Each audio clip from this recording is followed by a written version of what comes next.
Okay, good morning, everyone. Before I call the meeting to order, Jeffrey, we have a couple of new people he wants to introduce. Thank you, Mr. Reeve. Yes, so in municipal services, we've filled two permanent full-time positions, and so I'll have the two people come up to introduce themselves to council. We'll start with our emergency services coordinator and supervisor of fire, Jason Linton. So come on up, Jason, and you can just introduce yourself to council. Good morning. My name is Jason Linton. The new hire, but not so new hire for the emergency services position. Some of you may recognize me as the Box Springs Station Chief, on-duty officer, as well as the lead training officer for the last couple of years for Cypress County. And my full-time position was the previous fire chief at Methanex and emergency services director for Methanex. So excited to come aboard. I'm excited for the challenge and looking forward to working with the whole county team. Yeah, and I will add too that Jason has 20 years of professional firefighting experience as part of his career. So, yeah, that's correct. I started fire school in 2002, a long time ago. So,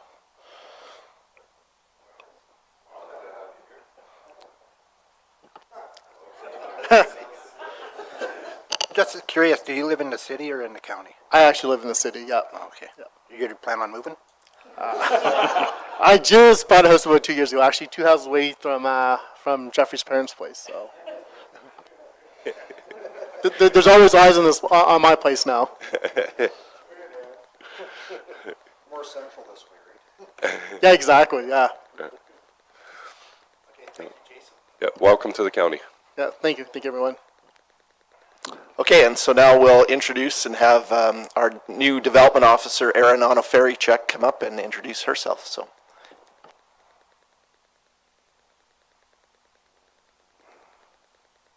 Mr. Reeve, my name is Erin Onofarichuk. I'm the new development officer. I spent a number of years working for the City of Medicine Hat in a planning role, and I'm really excited to come to the county and work with everybody here and learn more about rural planning. And I've had close to 20 years of experience in the planning area. Thank you. Excellent. Welcome to the county. Okay, thank you. And I'll add, Erin also lives in the city. City's in the county, isn't it? You'll learn that one real quick. Nope. Thank you.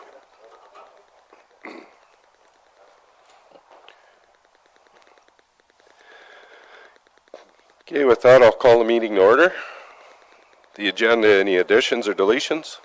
Mr. Chairman, 12.2, I would like to remove that from today's agenda, please. Okay. 12.2 is removed. Any other comments? Lloyd's moving the agenda with the removal of 12.2. Vote.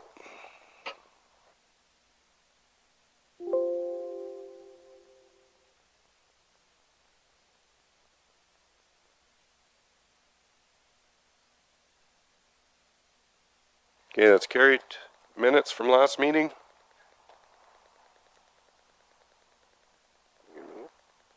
Keith is going to move them. Any questions or comments on them? Vote.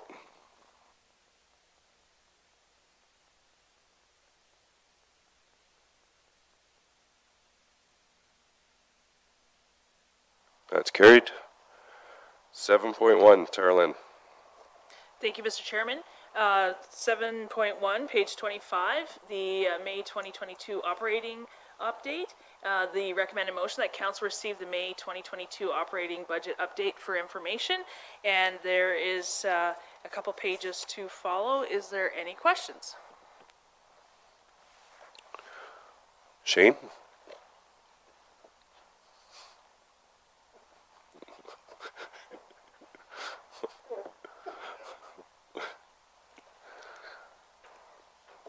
Somebody want to move, or anybody have any questions on it? Michelle's moving them. You okay, Shane? All right. Sure. Use your mic.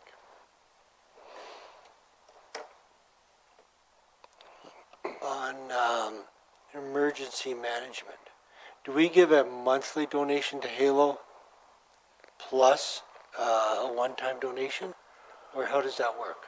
No, we do monthly. We do 300,000 a year for Halo. A couple of years back, we did a one-time donation when they were in trouble. So it ended up being a little more that year, but that was just to get them out, get them back up and running.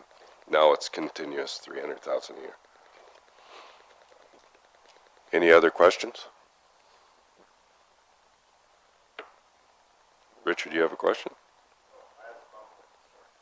Okay. With no other questions, Michelle made the motion. Vote.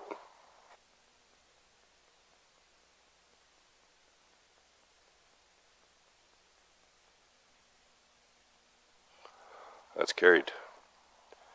8, Terrell. Thank you, Mr. Chairman. Before you is the CAO report. The recommended motion is that council approve the CAO report as presented. Is there any questions? Lloyd?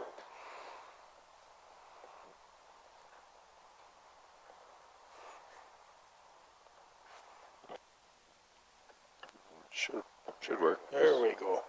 I was just, probably Jeffrey, that the station chiefs about ordering resources went inside Cypress County. Or they're in Provincial Park, I should say. I just wanted clarification. I don't understand that one. Turn your mic off. Thanks, Mr. Reeve. I will defer this to our CAO, Tara Lynn. We made Tara Lynn and our Director of Emergency Management, Kim Dalton, made a presentation at our most recent quarterly station chiefs meeting about when our emergency services are responding to an incident inside the Cypress Hills Interprovincial Park, that if there's a need for any types of resources, who the responsibility and accountability lies with for having to pay for those resources that are requested. So I'll turn it over to Tara Lynn she gave the presentation. So.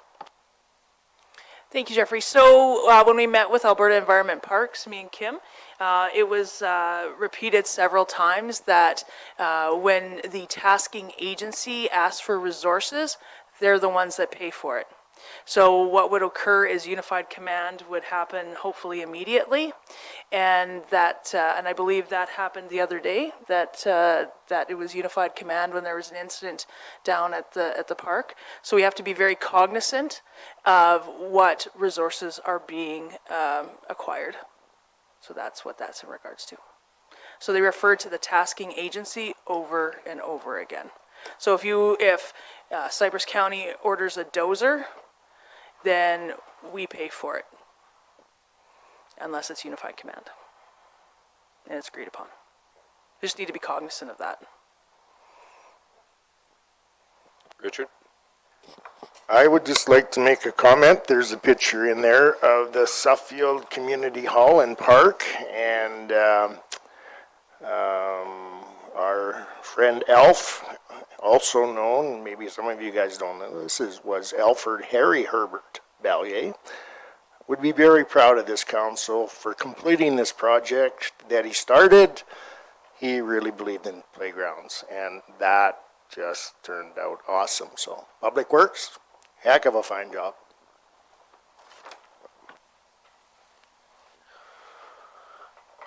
Dustin, let's start there and work down. Question on that park is, that's county-owned park at the Suffield Community Hall, correct? Yeah. Now, I don't know if I'm out of line to ask this, would it be acceptable to name that park in name of our deceased councillor?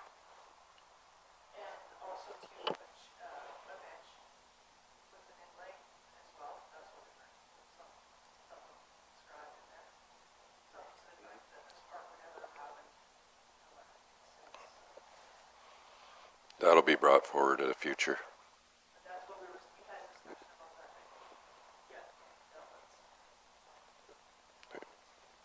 Yep. Shane? Thank you, Mr. Reeve. I know you told me not to ask any questions today, but I gotta. One is for Mr. Kim Dalton. CP rail crossing on the old Trans-Canada Highway, mile 2730. Which one is that? That's the crossing up by Suffield. So they closed that one crossing that just went by your lease there on the north end. Yeah, it just took us 2 years to get the payment, but we hounded them. Okay.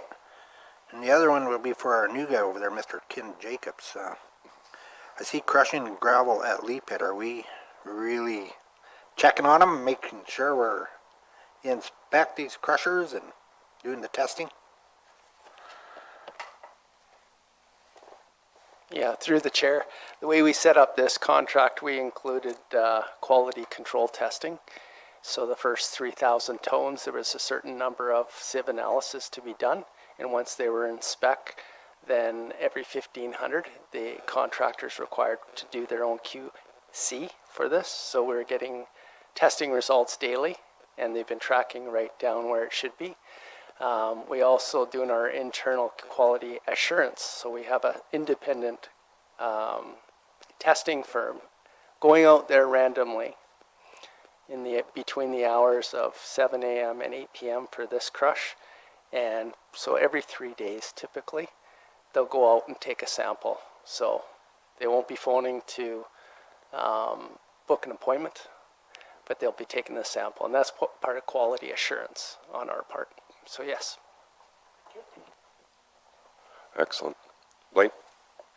I just got a couple of questions for Public Works and Kim. Just was wondering the timeline of our Bull Trail project. I have a few concerns, and if we're going to maybe fix it up a little bit before we get into the meat of it.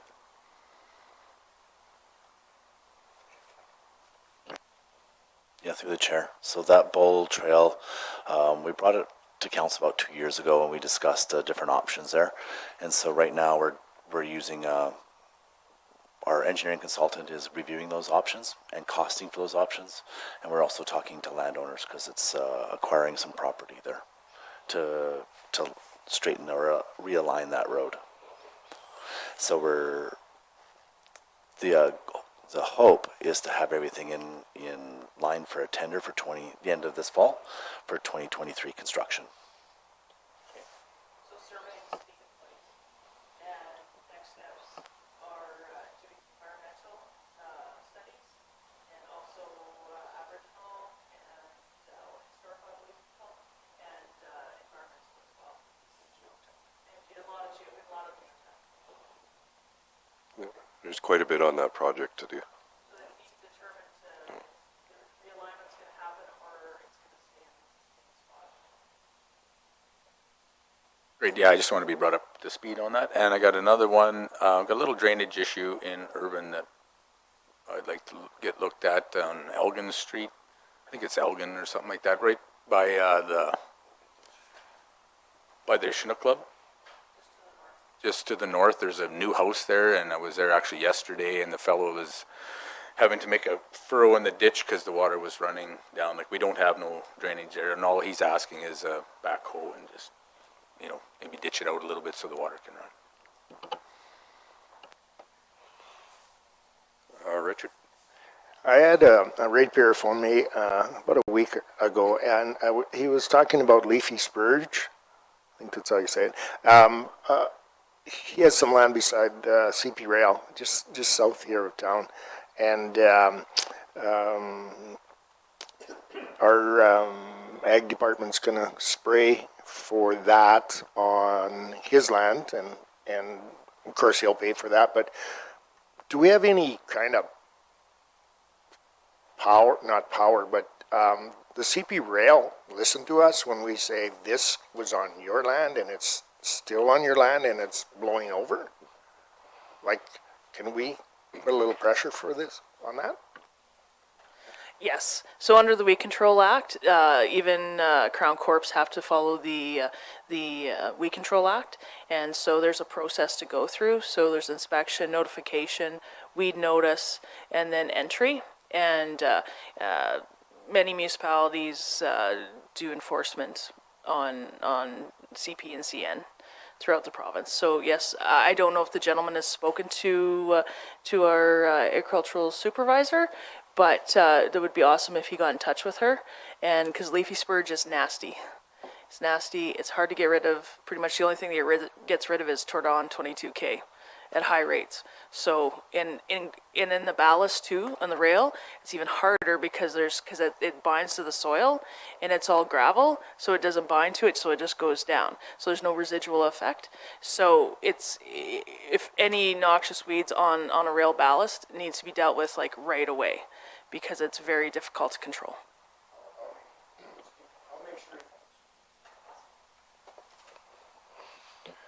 Okay, any other comments? Who did I have make the motion, or did I? I did. Yeah. Dustin did. Okay. No other comments? Vote.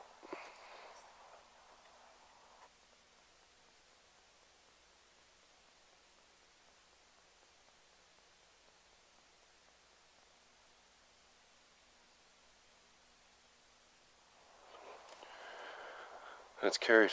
Okay, or even councillors, mine's on there. There's nothing much to talk about the last couple of weeks. Pretty well the normal. I'll start with Blaine. Come around. Okay, yeah, basically fairly quiet, attended the June 7th meeting. I guess that was about it. Taking some emails and some different concerns still with our proposed library, and then a few road concerns, and that's about it. Thank you, Blaine. Shane? Had council meeting, Highway 320 meeting. Out for proposal now for engineering and construction.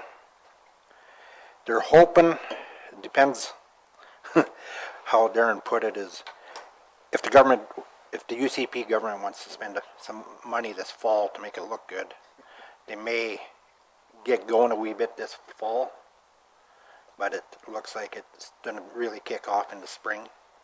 Now, because the way the government had it lined up, and I questioned Darren on it, is the contractor, whoever gets it, will have to do some environmental stuff, and they're in charge of moving utilities and the power poles, and that can become an issue. Over 90% of the land is bought and signed already, so it's gonna go. Everybody's questioning and putting pressure on the government to see dirt moving, so that's where that is right now. And then we had the regional landfill meeting, bringing some policies back for review. Was brought up about now we got garbage blowing from our compost center, so we got to put up some wind fence, not a wind fence, litter fence to catch some of that litter from some of the plastic coming out of the compost that's being dropped off.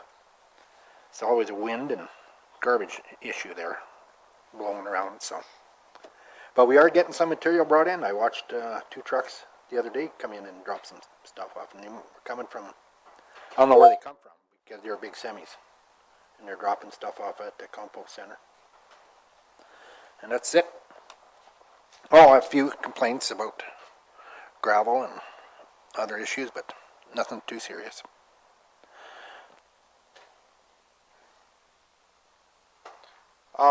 Nothing much for me. Last Friday I went to Free Friday at Western Tractor and helped direct traffic there. And it's good to see both our county Mountie and the county fire department out and helping with that. And then over the weekend with the assistance van, I helped deal with a SPCA complaint with some horses, so that worked out all fairly well too. So that's it for me.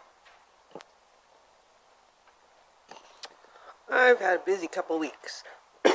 I've had a CVS or Cypress View policy meeting. I also a regular meeting, and I also attended their for Seniors Week, and did a talk and stuff like that with Dwight and Michaela. Had a shortgrass meeting, and found out something very interesting. Actually, Alberta is the only province in all of Canada that doesn't charge for library cards. And it was talked about that with all the new developments, like in the city in Medicine Hat, they have, like a real estate agent, for example, will donate money for library cards and stuff like that. So they're technically free, but it's a good program. And I thought that was pretty cool that, they're doing that and trying to change it. But Alberta is stubborn and doesn't want to get rid of their library fees. And they're only like $5, but whatever. I attended the FCSS AA meeting on Friday in Edmonton and met the new provincial representative, Stephen. And we were talking, and because today is like the first day of summer, spring is over, so we've canceled our spring regional meeting. We'll just wait, and Jeffrey seems pretty excited about that. And we'll just do the fall one at the convention or sometime in the fall. I had a Father's Day picnic in Schuler at the community park. There wasn't much of a turnout, but who did turn out was good. I had an email from the Hilda Community Association, and they are a little upset about the fact that we didn't give them a generator. What else? I think that's about it. Oh, and the EOE peak, the EIEIO course. We've been attending, and the last one is tomorrow for that.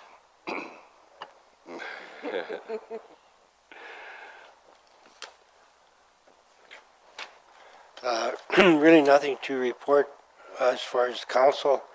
I zoomed in on the station chiefs meeting after the last council meeting, and that's about it. A few phone calls about the garbage in Suffield, but I think it's all being looked after. And at this point, we'll take it from here.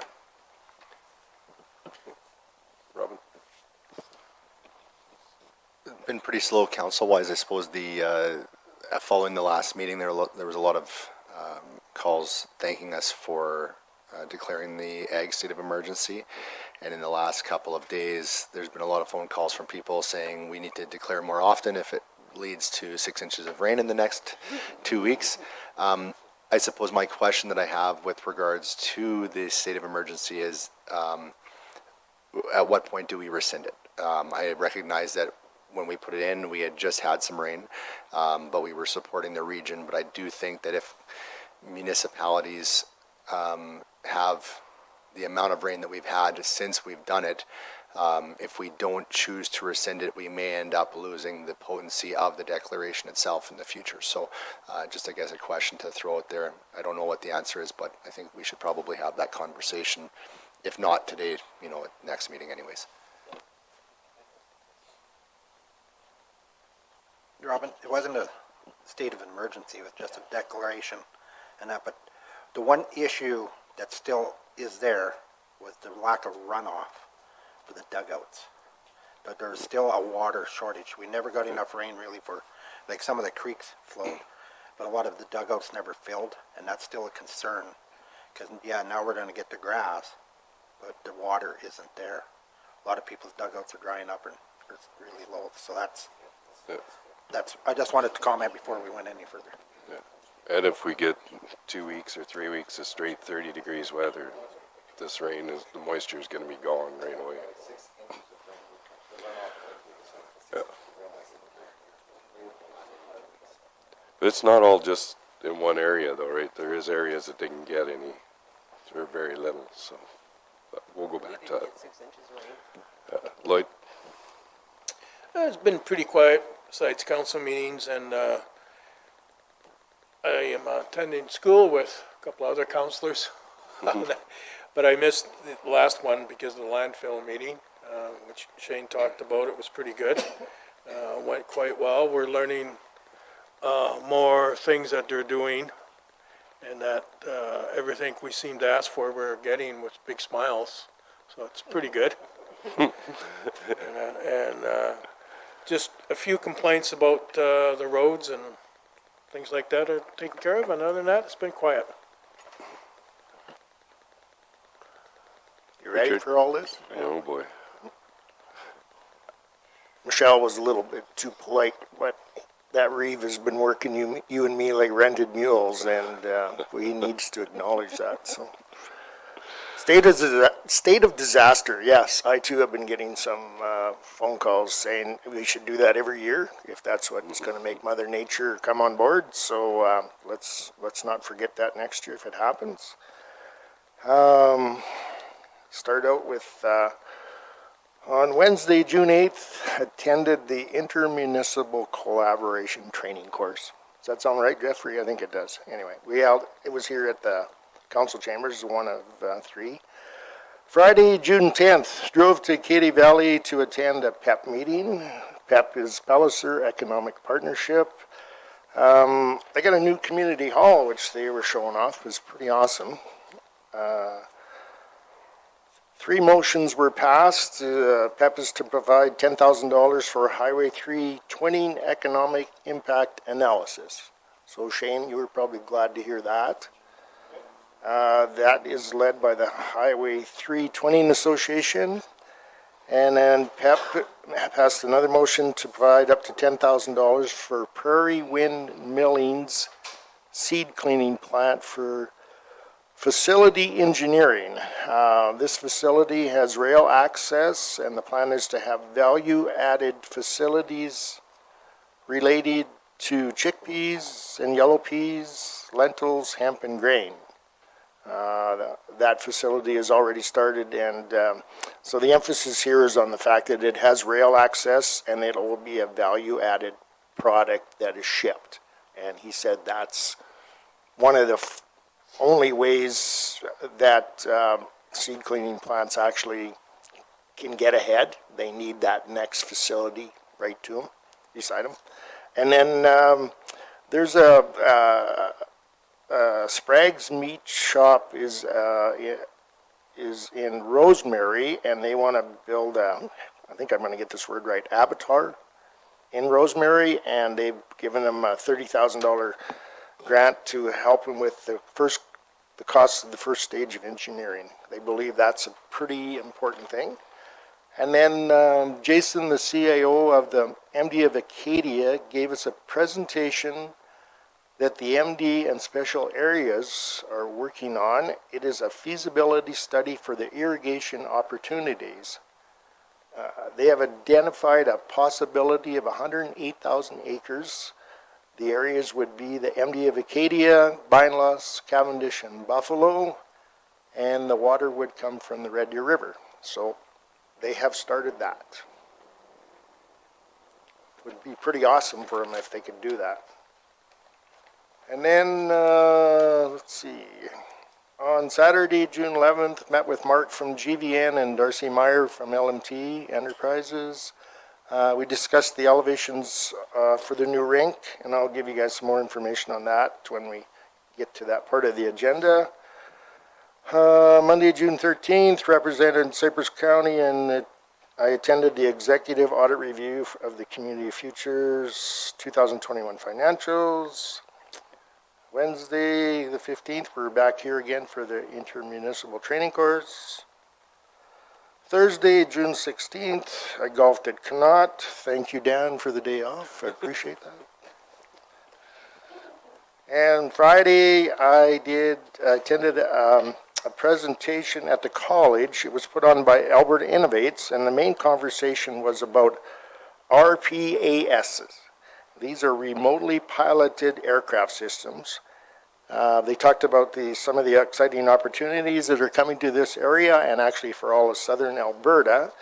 The main conversation was around drones, but the next stages are going to be planes, smaller planes that they can fly cargo and do this stuff, and it'll all be done remote controlled. There won't be a pilot in there. So the opportunities for our next generation, well, even the young people now, but it's going to be huge, and the college is participating in this, and there'll be all sorts of neat things that are going to happen. So what a opportunity, and they're talking a lot about for agriculture too, right? Because they figure drones will be a common thing for farmers to go out, or just you hire somebody, but also spraying, everything like that. So it was pretty exciting. And that's it. That's enough. Thank you. Any questions for anybody on anything? Keith? I'm just going to touch on this emergency thing that we talked about last meeting. We say, well, we got all this rain.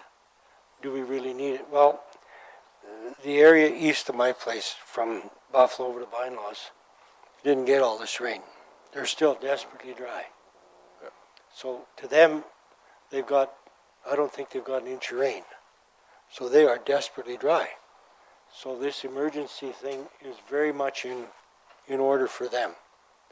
You know, we got lots of rain. We're green as can be, and you know, we think, oh well, you know, emergency's over, but we don't have to drive very far in any direction from my place, and it's a different story. So I think this is still relevant for some areas in southern Alberta here.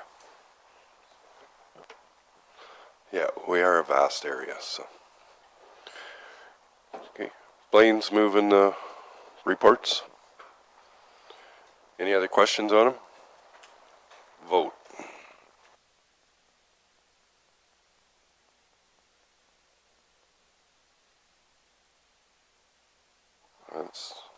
That's carried. 10.1, Terlin. Thank you, Mr. Chairman. Dust suppression PowerPoint presentation. Our Director of Public Works is going to present on different types of dust suppression. This has been a discussion that has occurred around the council table for the past couple of years, discussing and looking at options to oiling. And so the Director of Public Works is going to present some information on that. And there's, at this time, no actionable items. It is just a presentation for your information.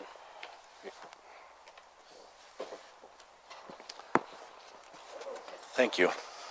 And through the chair. We got the clicker there. No. So we're going to tag team this a little bit. So thank you for giving us a couple moments today. So we wanted to bring back a little bit of a presentation about oiling and, more specifically about a dust abatement. So we use, sorry about that. We use oil not only for dust, but we also use it for some of our more traveled or truck routes. And so when we go through this is a little bit of a blend of that application. So with that blend, we have 300 kilometers of oiled road surfaces. So we have approximately, Ken told me all these numbers today, and I'm going to botch it a little bit, but 290 dust patches. So, which is a cumulative right around 25%. Yeah. 25% of the oiled roads are dust patches in front of residents. The remainder are major roads like the Black and White and the Box Springs, the oiled roads. So in that we also have two different, for our dust patches, we have two different rates. So one for your country residential subdivisions, so they pay a lesser amount, and then one for the 200 meter stretch that's in front of farmsteads. And the average length of dust patch is 200. We do allow for a double application, but but majority of them are the 200 meter applications. So our current practice, so we inspect and access all the areas with oiled roads, dust patches on an ongoing basis. We have a scale. Well, I think that's actually the next slide. So the oil and crewing equipment are sent out problem locations for isolated repairs and rehabilitation measures. We currently repair about 20 kilometers a year, and which works about 15%. So with heavy haul roads, it makes it very troublesome in some areas where we have to come back every year, because then it really messes up with the maintenance rotation. So, and this is something we've been more prevalent on, is we have a rating system. So we have, each one of our assets has an asset ID, which is all logged in our asset management, or sorry, not asset management, but more our MRF. So we use it for tracking all our data. So same thing that we did with the culverts, we do this with our dust control. It's a 1 through 5 scale, and so that's how we determine the year's worth of work, and also with the budget.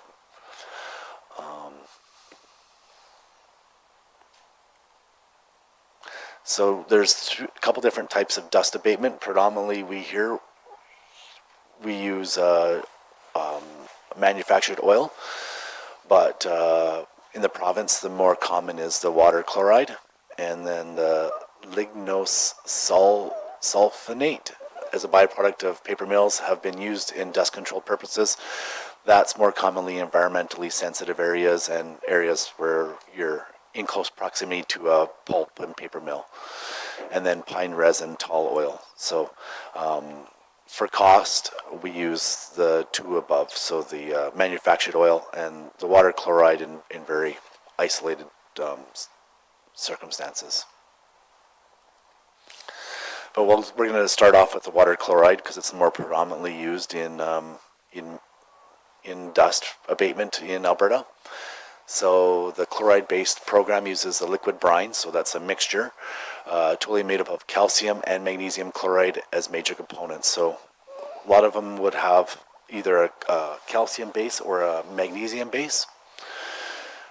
The dust suppression is applied by distributor truck, so they spray it right on a road that's been prepped prior to the spraying by graders. And generally this application might last a year, but with good coverage it's a 2 application per year. And the cost of the application is $1,650 for 200 meters. And that's with the full application. And you'll see when we go through it later, a lot of the cost that other counties are doing, they'll bear the cost of the graders and the prep work and the pre-gravel, and then the landowner would pay for the material. Question from Shane. Yeah, so just to clarify, you may have to go back twice, but you don't have to haul gravel every time, correct? It's just the product and the grader. Yeah, you're right. I should have clarified that. That's the type of application, $1,650. That's for your initial preparation, and then after that, it's right around about $400 for your material. Yeah, thank you. So it's for 2 applications, about $2,000. I can't sneak nothing by them. So good. Yeah. So Cypress County has primary use 2 products in the past. So before I move on from, we'll touch on the chlorides a little bit later on, because we're going to go through a spreadsheet of what other counties are using. So the manufactured oil. So in the past we've used 2 products.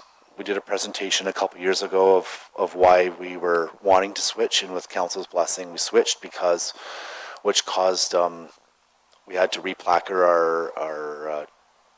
our tankers and some of our equipment, because when we switched to the MC250, it is harder and stiffer, it lasts longer, but it has different properties which makes it that we have to placquer our vehicles different and have TDGs and different policies and procedures in place. But that was our conversation with council, is our SC600, so which is a slow cure 600. So it was just too soft, and especially when we were using it on the Eagle Butte on the south end, we would do the road, and on a 40-degree weather, just one one bale truck would come out and it would just make would groove out the road pretty easily. So we switched back, and I think we've been seeing better results with our oil.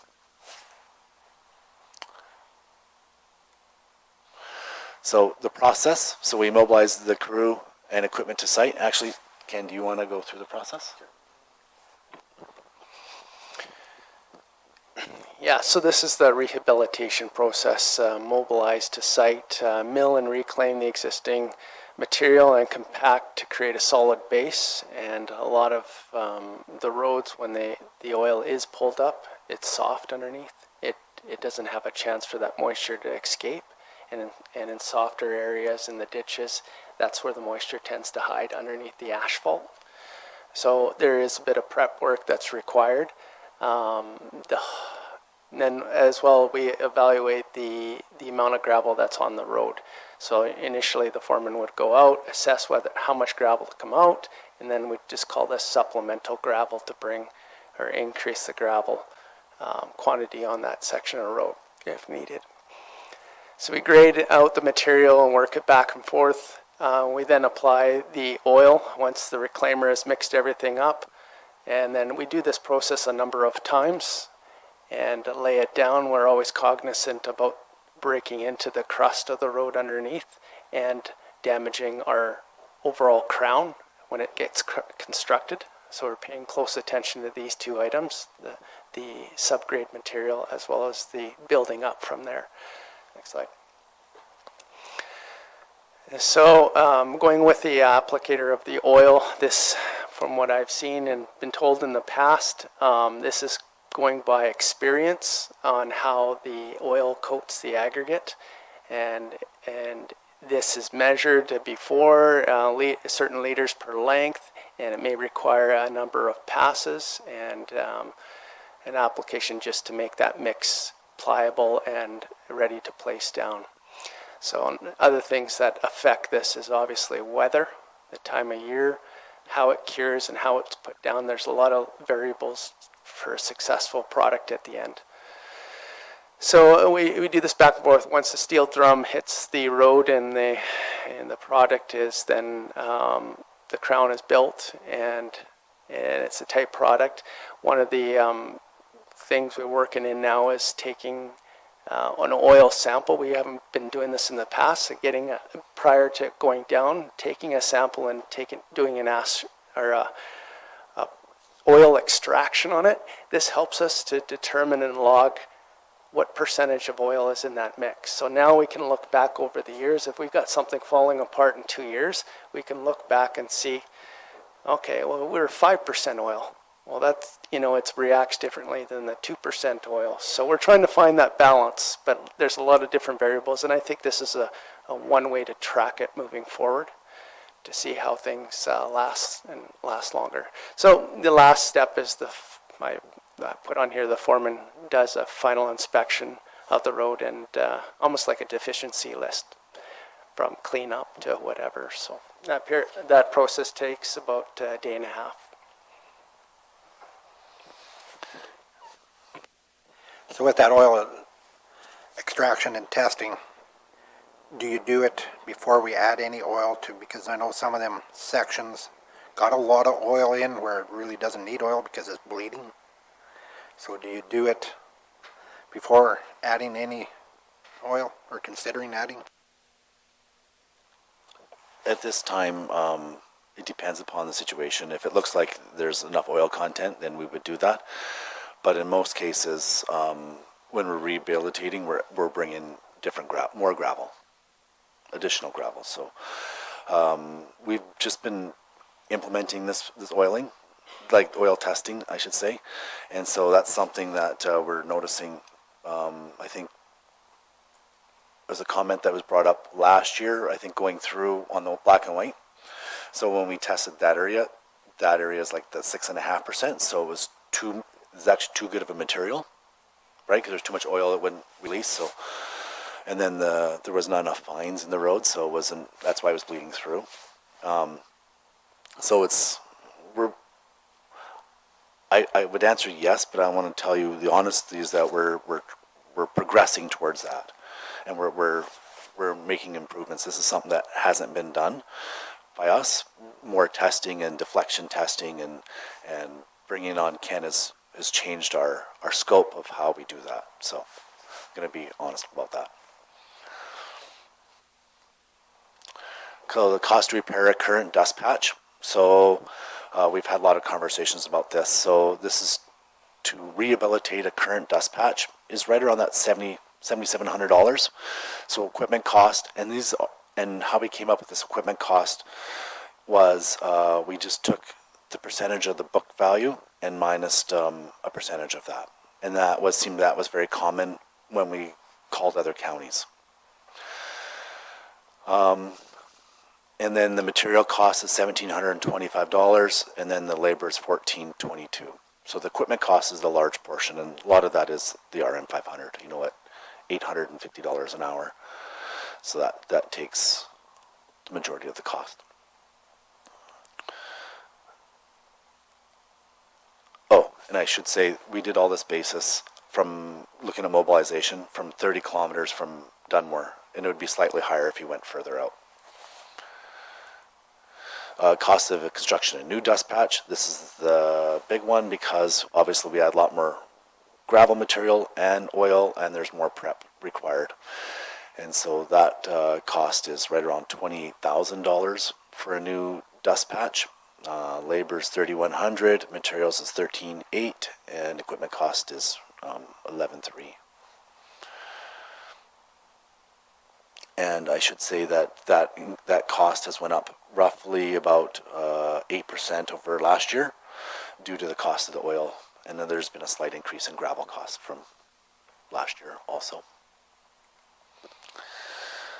So here we're going to go through all the municipalities, or not all the municipalities, but the ones that we've contacted and got some information back, and even that we searched on their website. So as a disclaimer, some of their website would have 2021 data, some of them had 2022, but generally you'll see their process. So the Bighorn, they use calcium, they do 200 meter lengths, and then the cost is broken down per meter, so it's roughly that $600 for a calcium spot per year. Mountain View, I'll just go generally through them all. So Mountain View's calcium, they're at the 200 meter length, they're right around that same cost of that $3 and per linear meter. And then Red Deer, they have a smaller dust patches. And when I called and we talked to different people, a lot of it was due to their density. So Red Deer County had a little bit higher density so you have a lot more people that 125 seemed like that worked because houses were closer together. So, and you'll see that with the lengths here. So Lacombe, 200 meters there, calcium. Pinoca's calcium at 400 minimum. They didn't have a requirement of how long you can go. Most places only had it, so you do 200 meter lengths. They were capped at it, where some places had a minimum just to have people go out and do the work. And also Pinoca actually was something very interesting. They had a price when they sent out their invoice, and so did Lacombe County also. When they sent out the invoice, they actually had the price. So I think Pinoca was like $1,000, and then they had a $653 subsidy. So then you paid the price, but it showed on their bill their subsidy. So I thought that was kind of different than other places.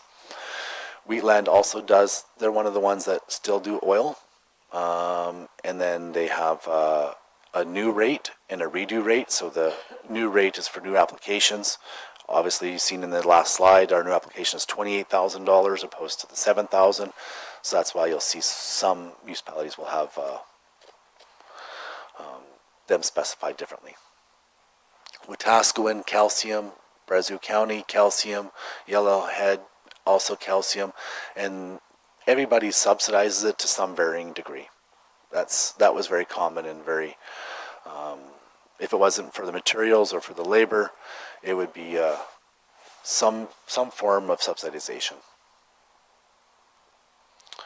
And then so in our local partners here, so the county of 40 miles, so they do two products. They do the calcium and they do a 200 meter also, but it's, as you've seen there, theirs is quite higher than what you've seen on the other counties.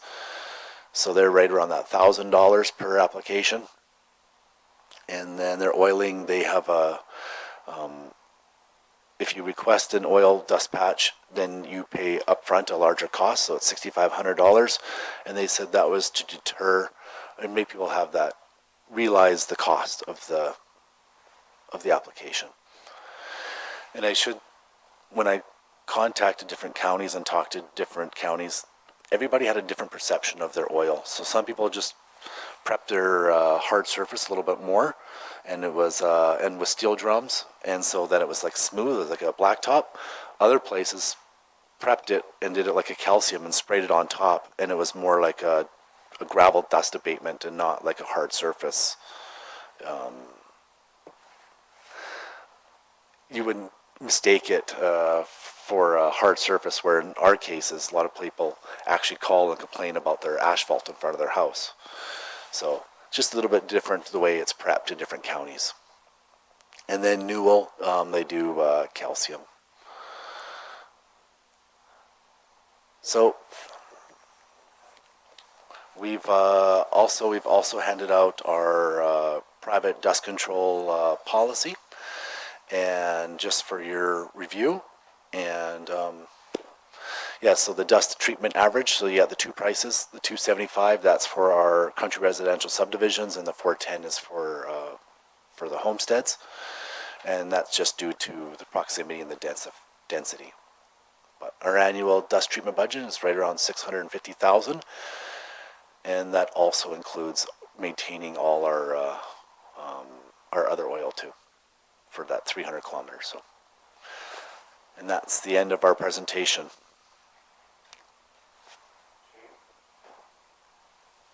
I find it curious that nobody's using that Lignal, because I'd really strongly recommend it if you're around a park and in sensitive areas.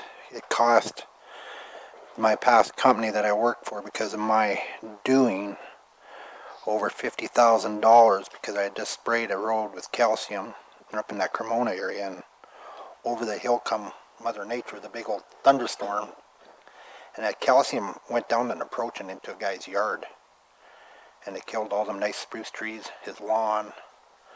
So I had to get an environmental firm out. He wanted, and we had to haul in topsoil, had to pay for trees, do a new lawn. But it will, if it leaks, it can go into people's yards and cause damage, especially around trees. I mean, we don't have a whole bunch here, but just that's what happened to me, so I'd be cautious.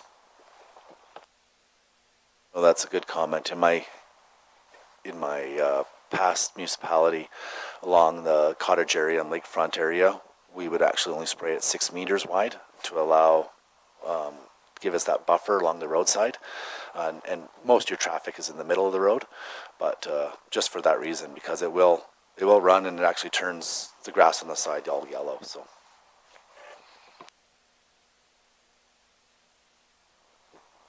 Just to add on for the Ligno, we specified it under the road use agreements for some of the wind farms, and that was one of the issues that they had, as the cost. And in this area, it costs a little bit more. It's more around the pulp and paper mills up in central and northern Alberta.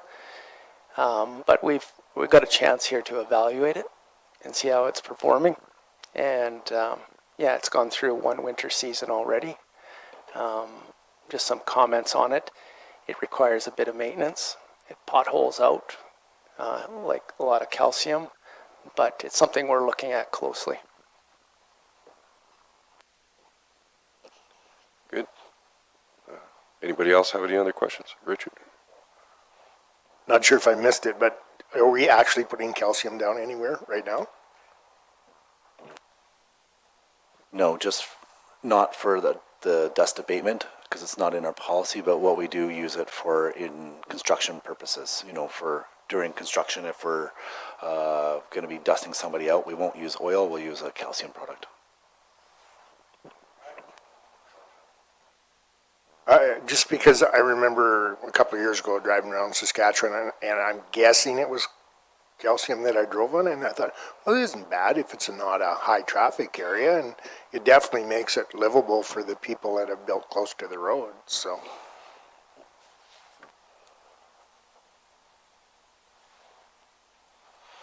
Any other questions or comments? Richard, I agree. I think we ought to really look, like, and I think this is what you guys are getting at, is getting away from oil and starting using calcium as our main tool. And start, so just curious, if we would start switching like some of these oiled areas, would you just work it in and then start add some gravel and the calcium on top, or how would we start getting rid of the oiled areas? Through the chair, that's a very good question. We'd be looking at a implementation plan and giving council some options and some varying cost, and then that way they can direct us from that. Dustin? With switching the calcium application, will we be looking at doing soil cement application beforehand? Another very good question through the chair. That is something that, so what I didn't put in here, because I didn't get the information back, but there's 2 counties that are actually they're switching from calcium to MG30. So they're using that as a dust abatement. And so, I don't know if you went down 65 after the rain, but I was pleasantly surprised on how that actually held up. But it made a big difference when we added that third shot of gravel, right? But that road, normally after a big rainfall, it would turn into the mud bogger road, right? But more with grain trucks and big equipment. But that really held up and kept its integrity. So that is something that we'd like to bring back, but we're from different options, because I think that the MG30 product with the soil stabilizer would actually hold the base a little bit better than calcium, because in my experiences, which we were predominantly all calcium, it does pothole out, and it has its own headaches, but it has its place too, right? So you'll be bringing something back for us to... Any other questions or comments? Richard? Yeah, I feel for you guys trying to figure something out, well, even the rest of council, because to take away an oiled road, holy macaroni, that's going to be a hornet's nest, right? And I mean, here I am, I'm one of them. I have oil in front of me. I got, half a dozen neighbors, and our road is held up quite well since they went at it with a different idea, which is what you were talking about, was that it wasn't going to get oiled until the base was proper and with proper slope on it, right? So to take away an oiled area, it will be interesting. We absolutely love council, and we want to make sure that you're here. So I think one of the things that in an implementation plan we would be looking at, maybe new applications would be a good starting point, and then maybe that costing, because like you said, there's expectations and level of service, so those are something that council would be able to deliberate upon, which we would give you the information on. But yes, Arcia would like to follow up with a comment. And also to traffic counts as well. That really determines the type of product that goes down too. So in some areas, it might still be appropriate to use oil due to the traffic counts. So that will be part of an implementation plan as well. Robin? I've got a question for Kim and for Ken. If, let's say that taxpayer dollars were out of the question, subsidies were out of the question, and you had a $10,000 improvement that you need to do in front of your place, you were going to be on the hook for all maintenance, you're going to be on the hook for the original construction costs. What's the approach that you would take? Because, there's a balance about performance and service delivery and all that. And keeping in, recognizing that you've got the experience working with a lot of these different products. I'm curious to know what your thoughts on that would be. Through the chair, this is a good question because I actually lived through this. So where I grew up, we had oil in front of our house. The County of Warner took out their oil, and so they used their RM500 and they pulverized it and just left basically a black gravel strip. And so then every couple of years when they would gravel our road, Dad would make sure he knew exactly when and go talk to the gravel haulers, make sure they didn't gravel our little black graveled strip. So then you would have to look at, in that instance, the county didn't look at salvaging that dust abatement as prolonging as much as you can. So at that time we would have to, I think we would present something to council and look at those options, because there is options to keep that dust and mitigate that dust. And but the $10,000 bill, most people would live with a little bit of dust, but if you can mitigate that, then there's a different scenario. But yeah, it's a tough question because everybody values. I suppose maybe the $10,000 number made the question harder to answer. Even if it's $2,000, let's say that the money wasn't going to be the limiting factor, right? But when we're spending our own cash and we're looking at balancing expectations, service delivery, and cost, what's the best bang for our buck with this right here? Because when times are good, it's really easy to say, let's build a high grade standard everywhere that we go. But when we're looking at, making smart decisions going forward, and this is the big thing with this conversation about getting rid of some of these asphalt dust strips, if MG30 or something like that allows us to give 80% of the service delivery, but at a 25% of the cost, it's a pretty good value proposition, right?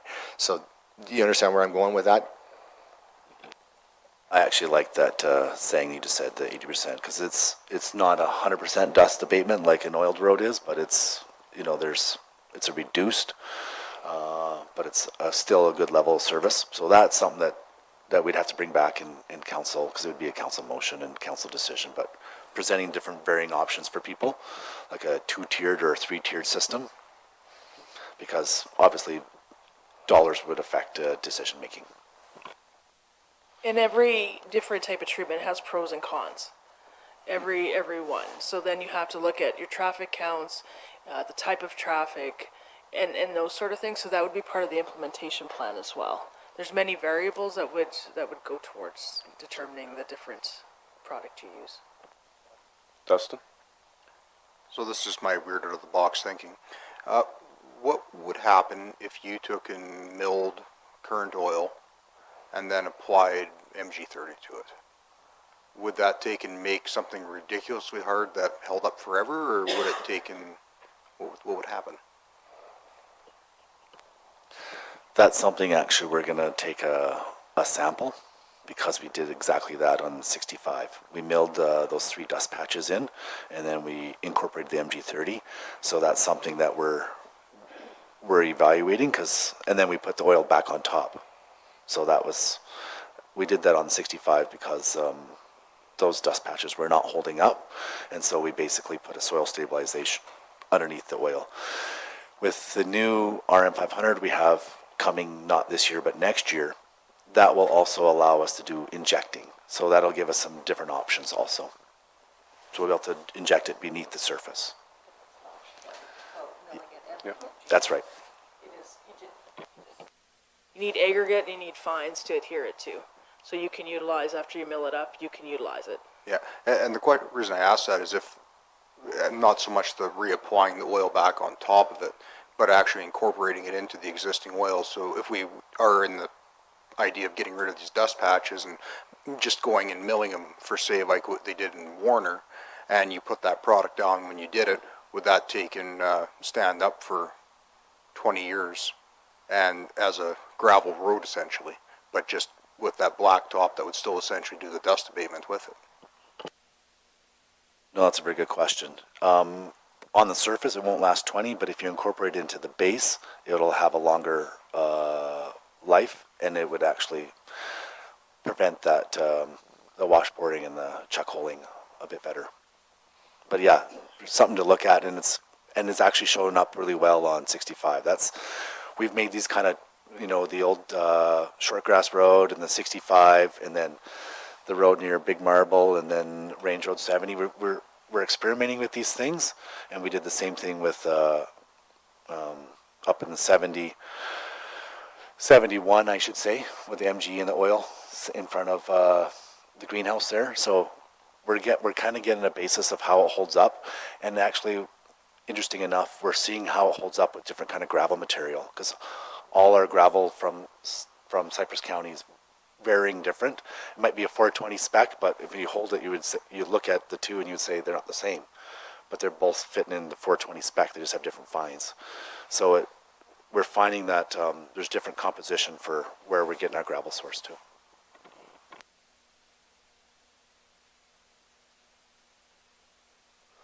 Excellent questions. It was a good presentation. Is there any other questions or comments about it? I'm sure these two gentlemen are bringing something back to us in the near future here. So, thank you very much for your presentation. Do I need a motion to receive for information the presentation? Mr. Chairman, I would recommend that council considers a motion that requesting administration bring back an implementation plan of the presentation from today. Shane's going to make it. Any questions on that?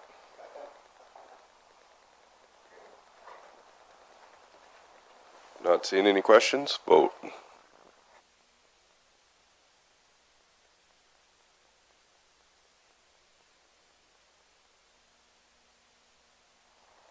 That's carried. We will take a 5-minute break because I know my smokers are looking for fresh air here.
Where did Keith go now?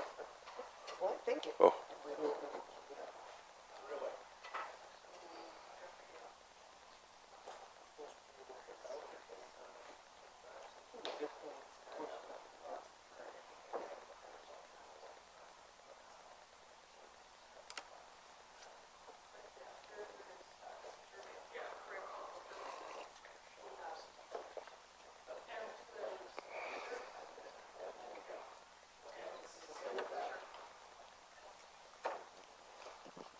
Okay, we will go on to 10.2, Terlin. Thank you, Mr. Chairman.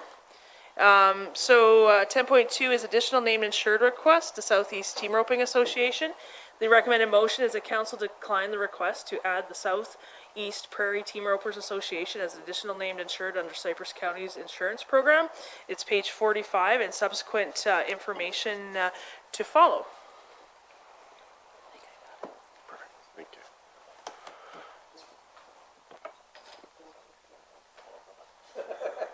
You gonna move it? You gonna move it? Lloyd's gonna move that we turn it down. Any questions or comments on it? I understand why we have to. Be nice to help everybody, but yeah. Okay, not seeing any other comments, vote.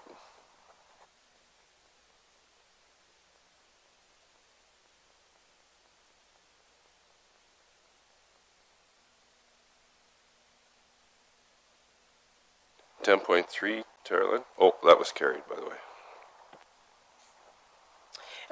Feature in Business View magazine. So on page 50 is the request for decision. Last year we partnered with Business View magazine for Cypress County to be part of that magazine for I believe that was in August of last year.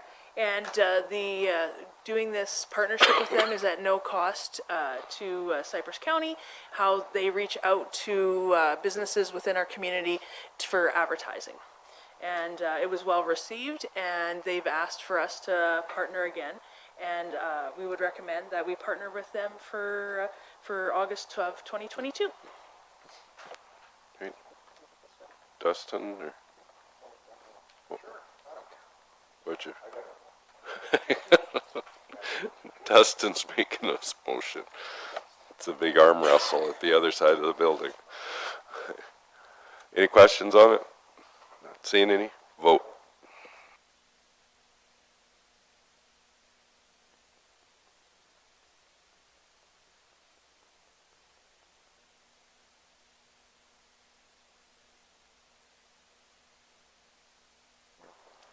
Okay, that's carried.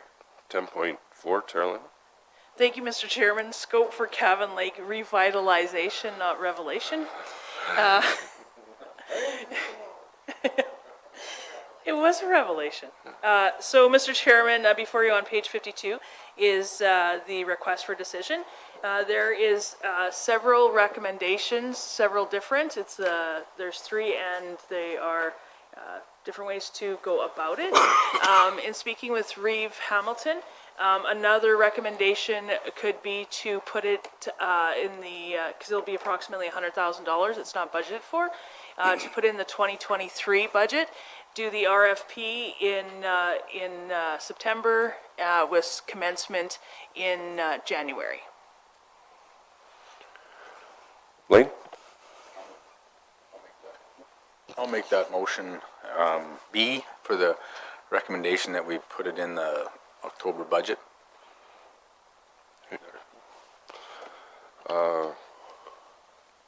Robin? Had to think of his name. No worries. Yeah. Just, I guess, a question for Councillor Brose. With regards to this right here, I think that I know that we have the estimated value of 100,000, but we're only talking about the RFP right now. And I think that to hold off until the fall and to put it into the budget for the fall, I think that it creates a delay that isn't necessary. I would prefer to see this as the recommended motion A, and once the RFP comes in, we can actually look at it and then establish when we do it. type of a thing. Like it's still just, it may end up being far less than the 100,000 as well. We don't know yet. I guess why I brought it up and added that third one in is we've already done our budget for the year. We have our plans and stuff that we have out there. This is something, I'm not against what we're going to do there or what we're trying to do, but it should be part of the budget period of next year's budget. And if we don't, we always pull these things out and say, oh, we can put it in and rob from Peter to pay Paul to get it at the end of the year. What's the point of doing the budget? These things should be set up at come October. If we have a dozen of them in there that we look at for doing for next year, that's when it's appropriately done and put into the next budget. Or maybe not, doesn't make the budget because we can't afford to. But that's the proper way, or that's the way I feel is proper of doing it. That's why I added that third motion. Blaine? I guess the reason I'm making that motion, and I agree with you, Robin, but I feel that this is a pretty big scale, pretty heavy magnitude project that could, you know, go into a lot of money. So I think we should prepare ourselves for that and do more so this fall so that we're ready to do a proper job of it, I guess is my point. Robin? Yeah, I have no problem whether it's in this year's fiscal or next year's fiscal. I don't see that as being really a hang-up one way or the other. You know, we will end up with surplus and money going into reserves, so I don't see it being an issue whether it be this year or not. I do see it being valuable to get going on the RFP process and having people, you know, looking at it and pricing it, and this is just to me a matter of just keeping the ball rolling. You know, once we get the RFPs back and we can look at what those prices came in at, we can assess. And quite honestly, like, we can refer to Steve on this one here too, but I don't think that it really, when the project is awarded, we can assess and identify what fiscal year we want to do it in.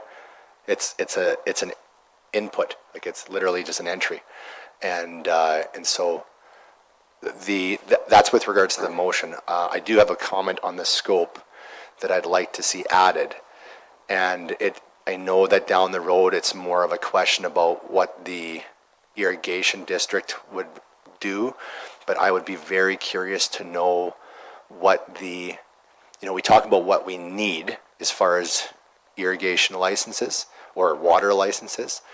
That's what we need currently. Because we're looking at scope, I'd be very curious to know what the potential ceiling is and what we might need in 25 or 30 years if this thing gives her. What is our expansion capacity? What is the potential expansion capacity? Because if we say what do we need right now, they may need 1,000 acre feet. But if the county looks at it and as a part of this viability study, we say we need now this much, but Smeared says that if we wanted to do 15 or 20,000 acres of irrigation up towards Hilda, because the elevations accommodate, I'd like to have that included in there. What is the max potential allocation and irrigable opportunity that could come from this? So under future capital and model for sustainability, forecasting 25 years, add that. Would that on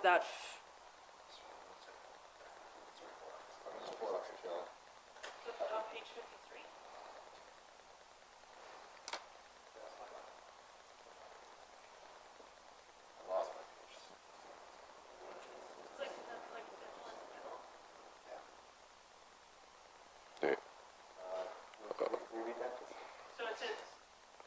So it says here, future capital costs and model for sustainability, and then add beside it, forecasting 25 years.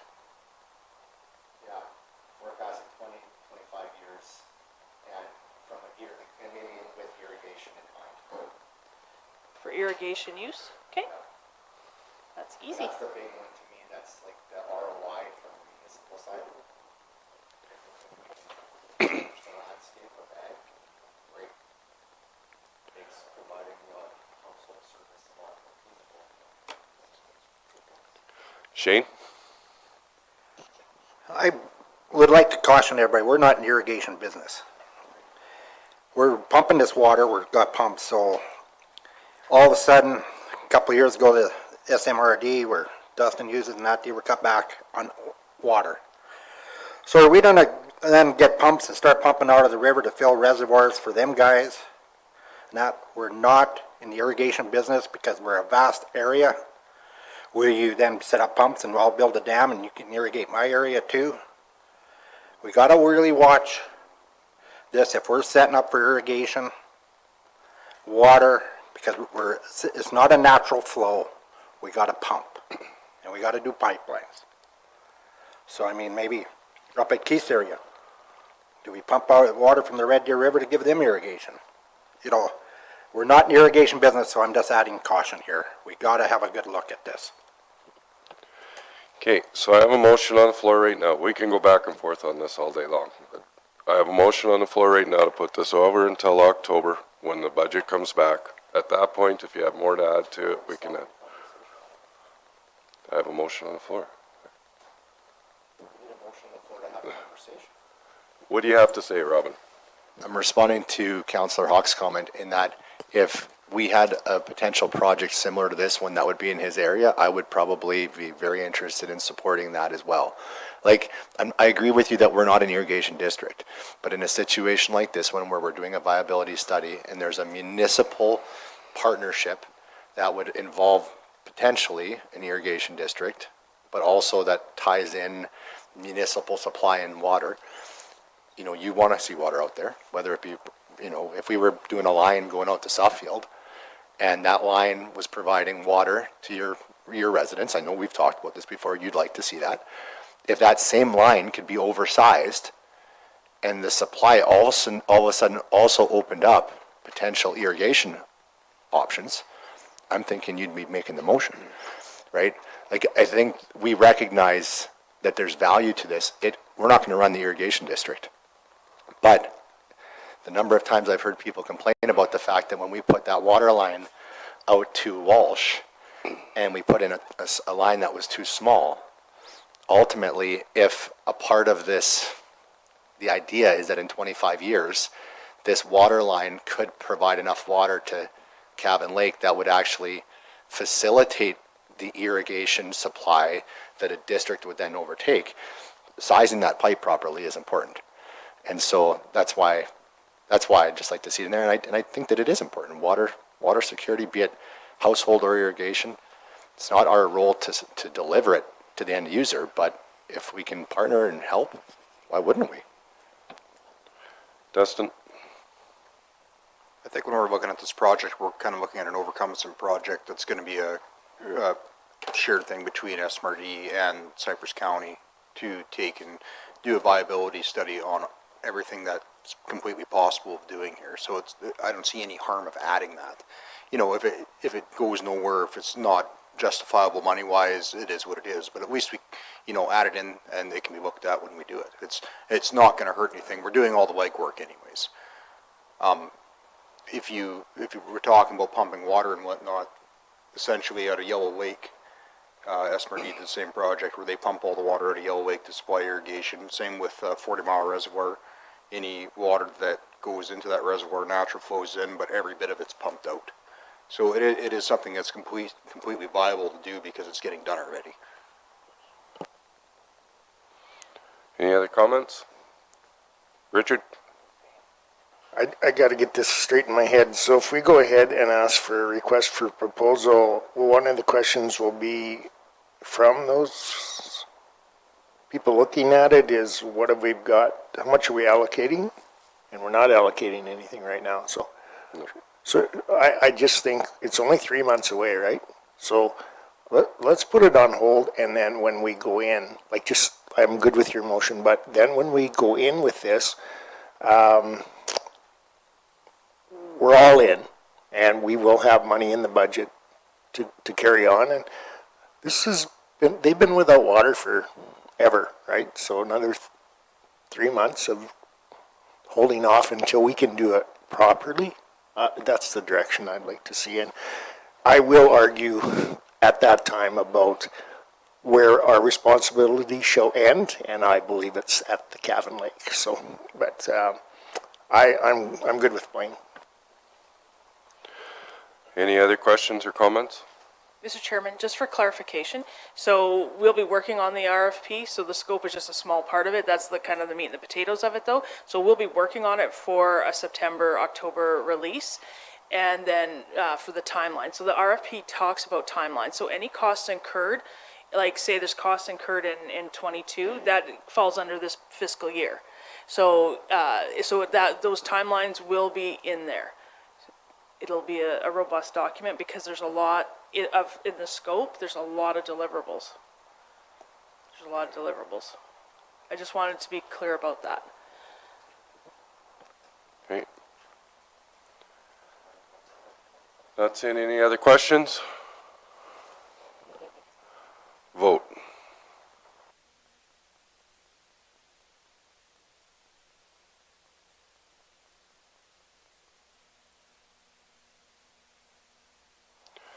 It's carried. 10.5, Charlene. Thank you, Mr. Chairman. Policy HR 18, Training and Development. The recommended motion that council approve HR policy, training, and development as presented. There is background information on page 55 and 56, and the policy is on 57 and 58, and the new form is on 59. Is there any questions? Richard? Any questions? Vote.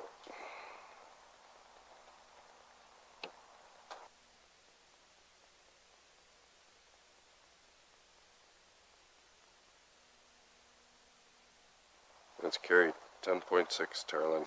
Thank you, Mr. Chairman. Policy HR 19, subsistence. That's a hard one. And travel. So it is on page 60. The recommended motion is that council approve HR policy subsistence and travel as presented. Background information is on 60 and 61. The policy is on 62. Is there any questions? Michelle? Yeah. Michelle's moving up. Any questions? Vote.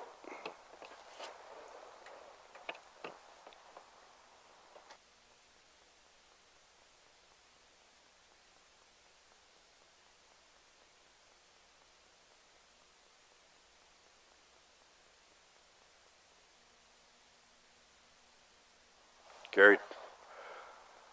10.7, Tarlin. Thank you, Mr. Chairman.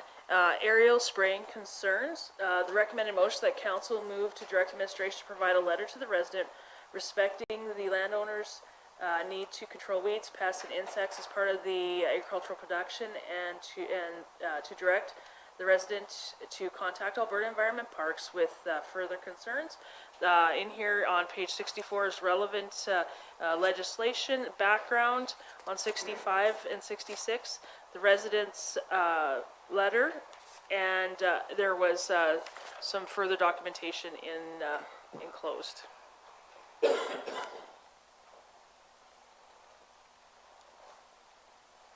Dustin?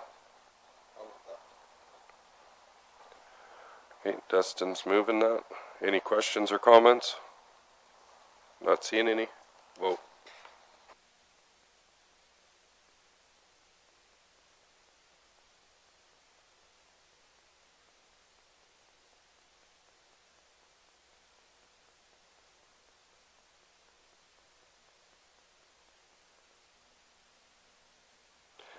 Carried.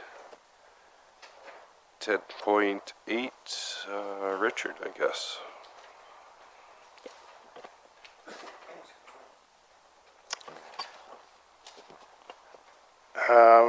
The background on this is that when I was over removing the boards that from the rink that were used, I discovered that there was actually dirt that was used to help hold the water in the rink. And so the new to us boards that came out of the Moose Rec Center, Rick Wolf and Wall Construction donated those. These boards are actually bolted down onto a top of a concrete pad, and then they silicone the heck out of it to keep the water on. So it's just a different method, but if we don't build up the site, we're always going to have water draining into the spot that's there now. So I'm requesting that we take some cap money and build it up to a proper elevation. I was out there with LMT, Darcy Meyer from LMT had his expertise, and also Mark from GVN, and we established that we should be a couple inches higher than the parking lot so that there is drainage away from there. But we really need to do this right, because we've got a couple $100,000 worth of boards that were donated. We're going to have a nice shelter over top of it. We're going to have a new concrete pad. So we need to do this next step to get it ready. Just to add to the boards, we actually have it's not there, it's at Richard's place right now, but we have the glass that goes all the way around, so it's an actual, looks like a professional hockey rink. So, Shane, you? Yeah, all for Hamlet. No. I'd like to make recommend motion that we fund this. I see we're missing a few zeros on this. At the gravel cost of $17,050. $17.05. That's a Yeah. Funded from the community aggregate reserve, and I think while using this 3/4 inch road crush, I mean, maybe we can talk to Richard a bit. Guy might be able to just put down some naturals down below and then gravel on top to raise it to bring down the costs or whatever they figure. But no, it has to come up higher, so we'll take it out of the community aggregate payment fund cap, and that's what it's set up for. Okay, thank you, Shane. Blaine, you had a question or comment? I just have a question, I guess, comment, however you want to take it. I don't have a problem with doing it, and I think it needs to be done, but I thought maybe this could have been from the Dunmore Community Association as an ask from the recreation grant. Like, I wasn't sure why that wouldn't have been put in there, because they never asked for anything back in May, and I was just wondering why it wouldn't have come from there. Because they asked last year, and it was a carryover. It was an ask for a 2-year period, and we gave $102,000 towards this project. Yeah. That's good, because then I wouldn't have known about that. Yeah, it was just before your time, yeah. A legitimate question. Any other questions or comment? Yeah, but no. Yeah, but no. Yeah, but no. All right. Vote.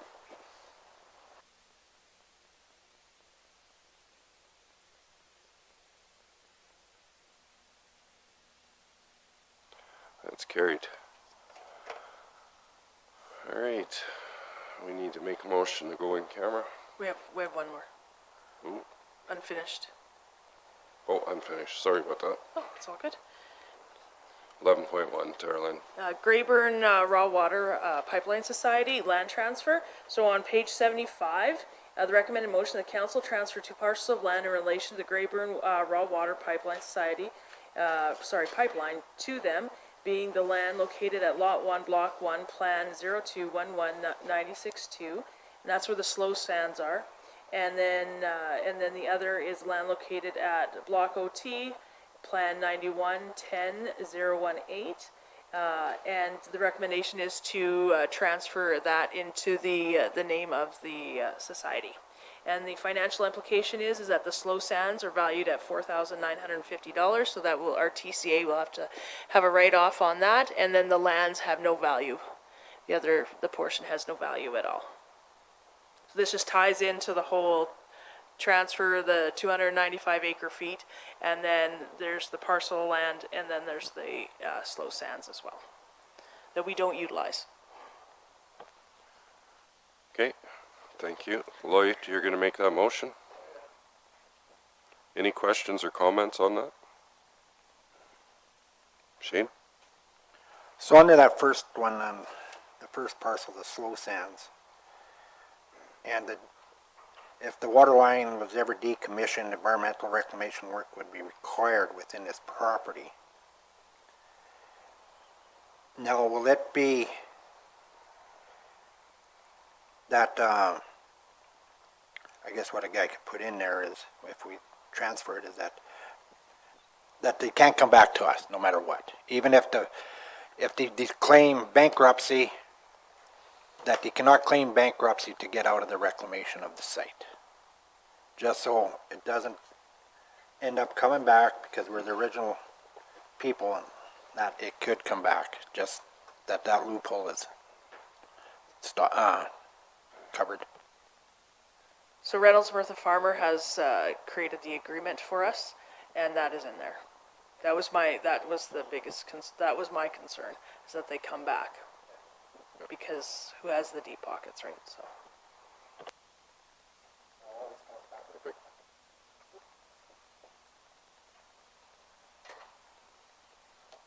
Saying goes, cover your butt.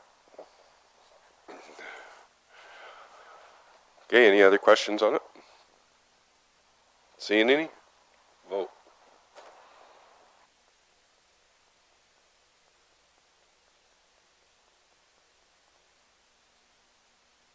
That's carried.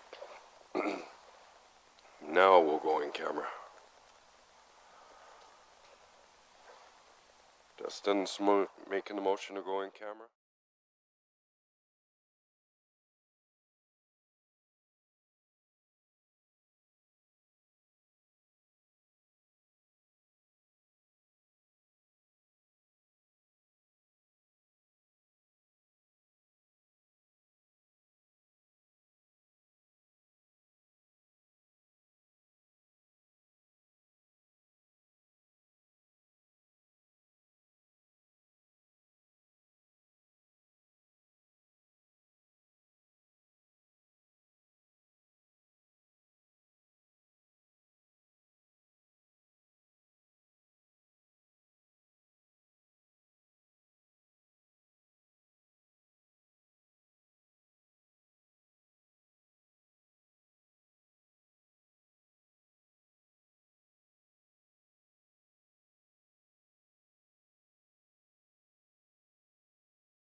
necessarily funny, but So do you want to replace all of the lines?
So I'll call the meeting back to order and welcome.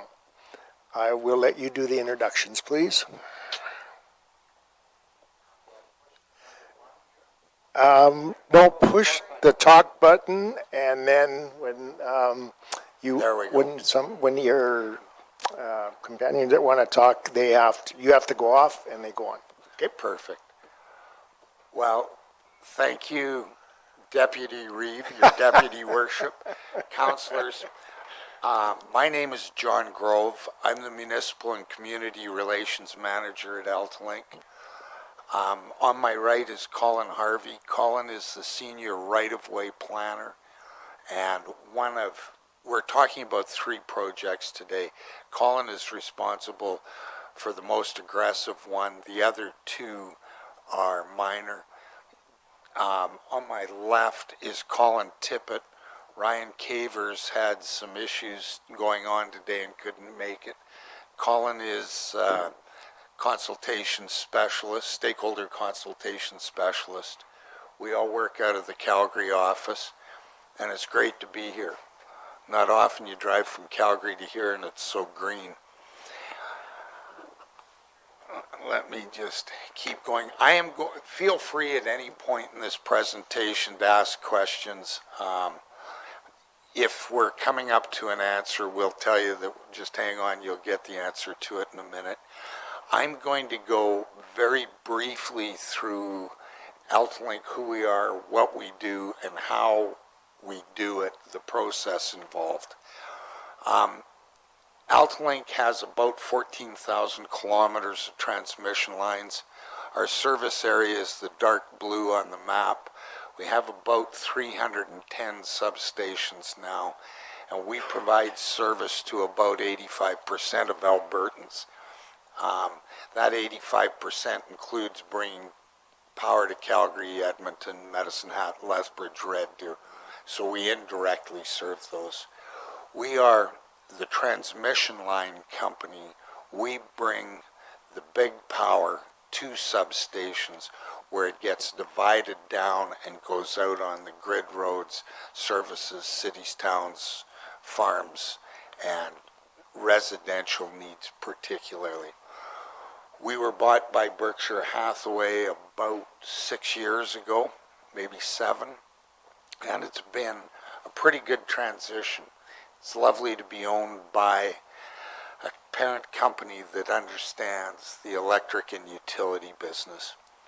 AltaLink is a regulated utility, and I'm going to talk about those words periodically through the course. I think we all understand what a utility is. It is a service or infrastructure that has a service area. There is no competition usually with the utility, and I think the easiest way to think about it is you wouldn't want to have water and sewage lines that were competitive and have several different providers, because the roads would constantly be dug up. And so in the electric utility and transmission world, you wouldn't want duplicate services where folks compete for your business. The flip of that is that to provide transparency and fairness and appropriate billing, we are regulated. Our regulator is the Alberta Utilities Commission, and they approve all our annual budgets, all our construction projects, all our maintenance costs, and they approve those usually through a public hearing where any impacted person can have input. So if you thought about our annual, it's called a general tariff application, it's our annual budget. We get them approved 2 years at a time, but it is basically our operating costs. So how many vehicles, how many of me there are, how many miles a year I can do, how many computers we have on staff. When we think about, and I'm sorry for some of you guys, this is a repeat, but I think if I don't do it, the questions get, or the answers to questions get more complicated. On the upper left-hand side of this screen, the Alberta Electric System Operator, or ASO, is independent. Their job, another acronym is ISO, Independent System Operator.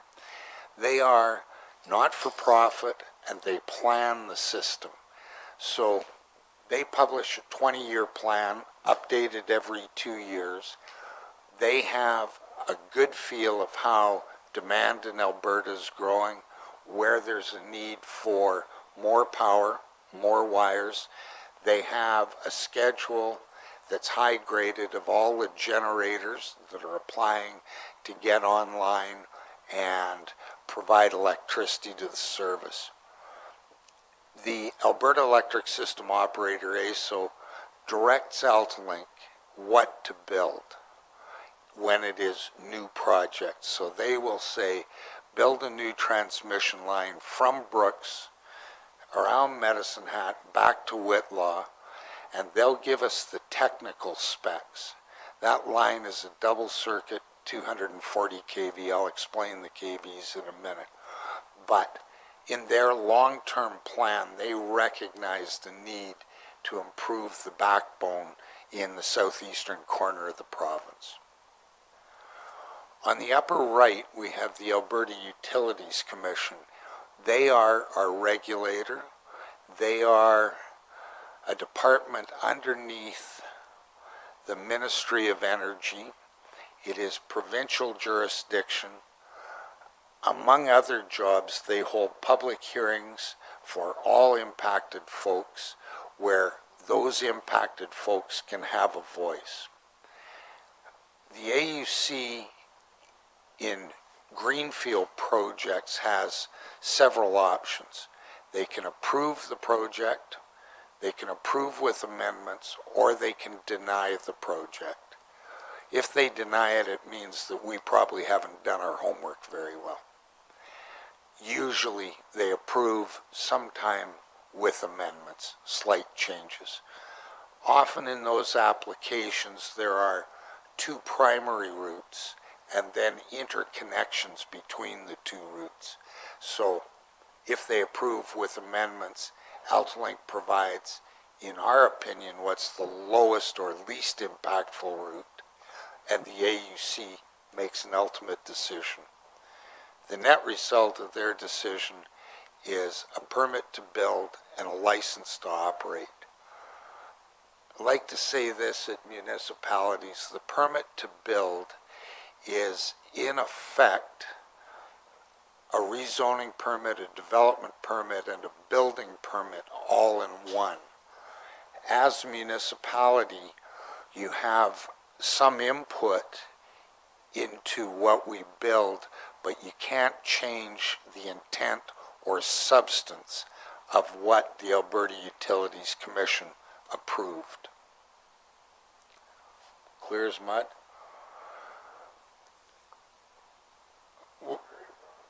Yeah, lower left-hand side, transmission facility owners, primarily AltaLink and ATCO in the lighter blue service area in the province, but City of Lethbridge, City of Medicine Hat, Red Deer, Calgary, Edmonton, all have some transmission assets.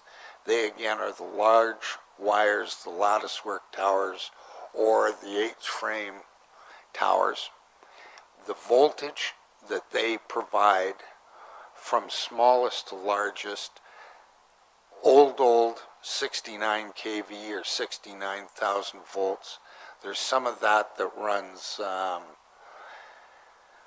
south of Cardston. There's some that runs west of Banff, but not largely used. I think that was a product of the 1940s.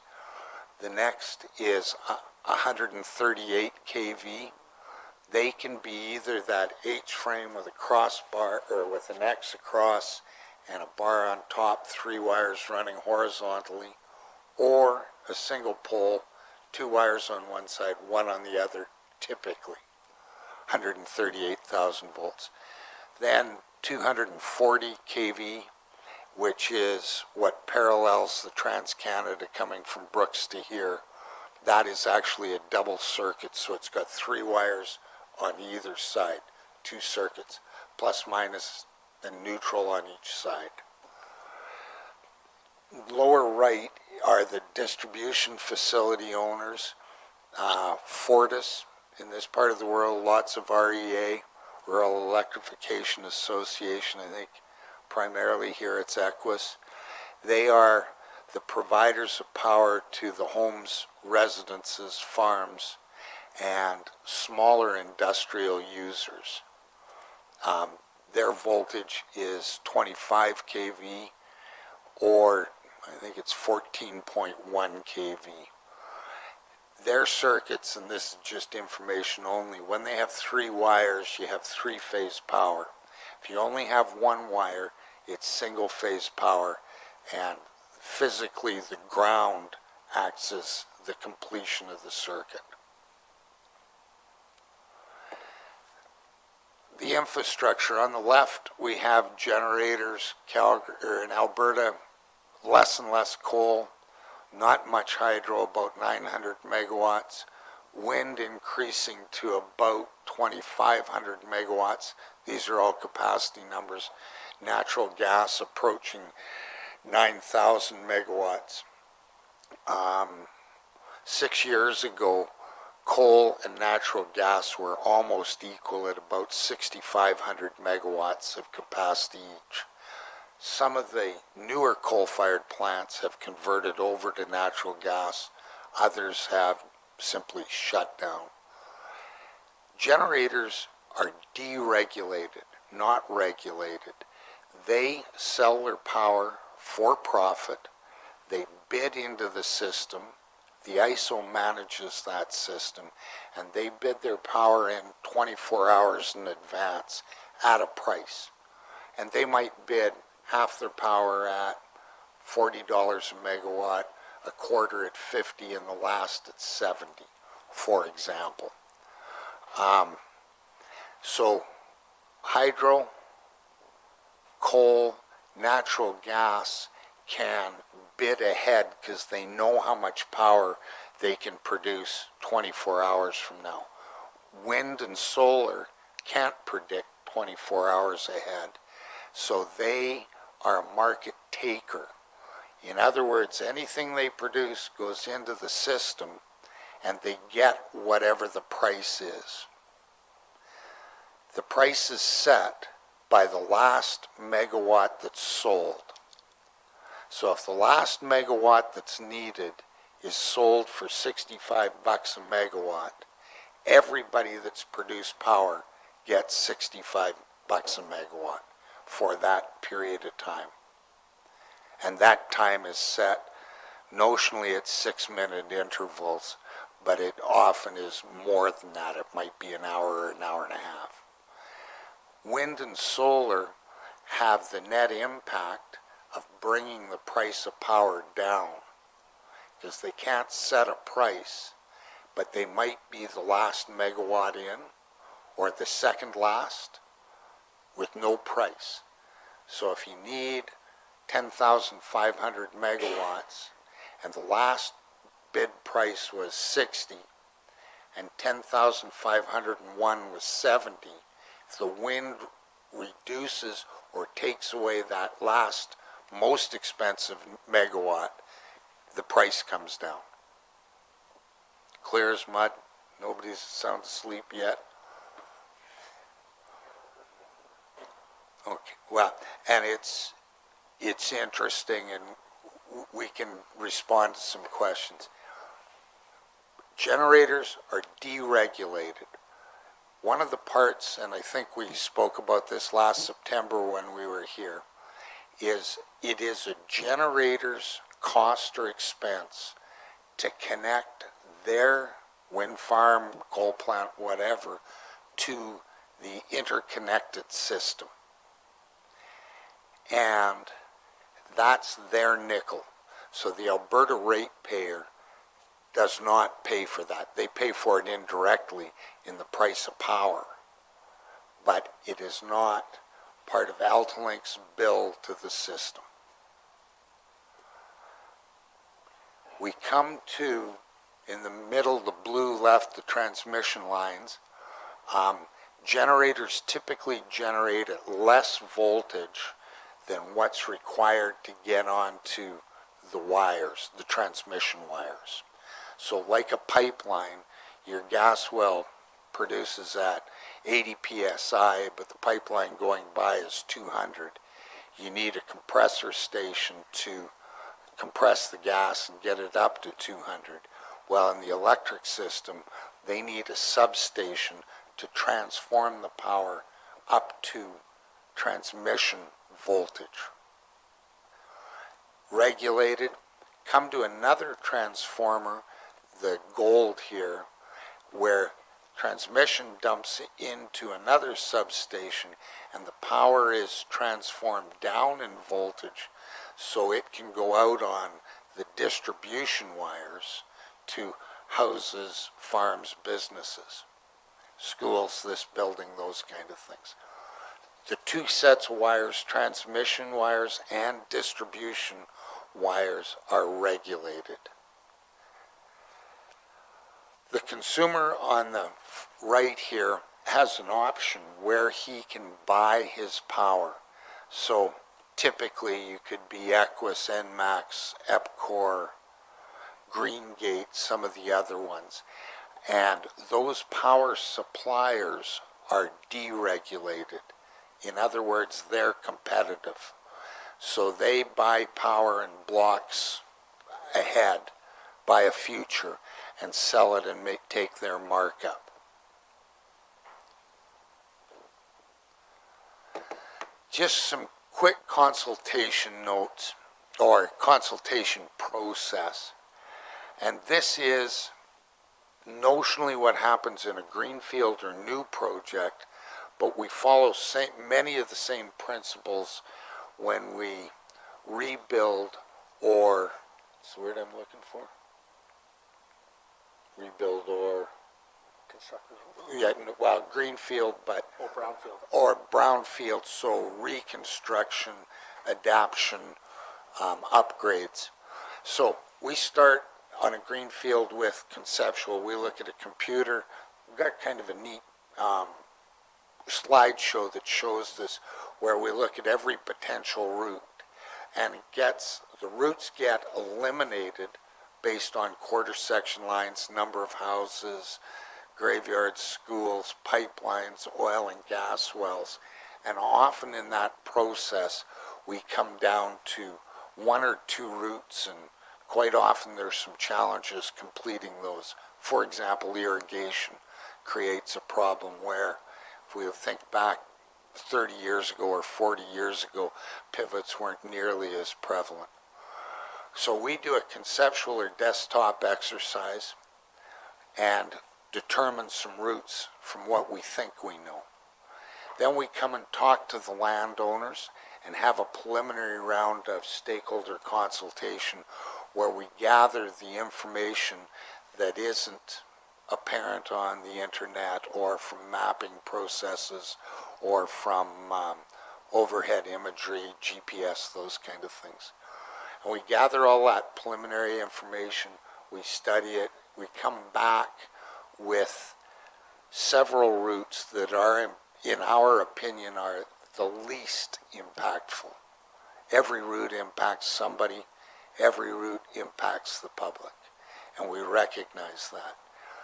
From that detailed study and routes, we finalize it by going to the landowners or stakeholders again, prepare a final, and this final report ends up as a facility application with the Alberta Utilities Commission. The Alberta Utilities Commission takes our consultation list, so everybody we've contacted and everybody that we've communicated with, and they mail them out an invitation to participate in a public hearing. From that point, AltaLink steps back and the AUC goes through their process through a public hearing.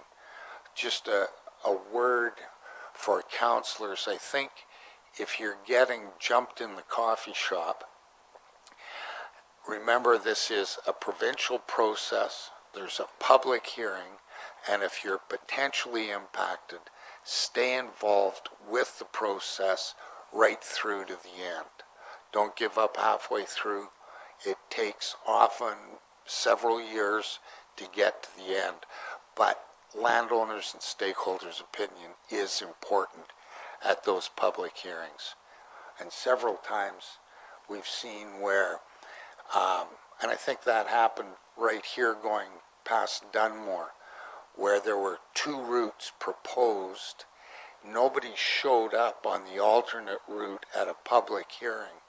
We ended up with an approved route, and it happened to be beside the railway line, and there were some issues with construction and induction, and we had to move it, and it created quite a situation. Now that was 5, 6, 7 years ago. Oh, sorry. Who we talked to? We talked to anybody who wants to talk to us, but all potentially impacted landowners, First Nations, stakeholder groups, and that might be like Ducks Unlimited. It might be a group that's collected to just by a group of impacted stakeholders who have chosen to represent themselves in one block. Environmental groups. I think over the course of my 10 or 11 years I've been here probably half a dozen times.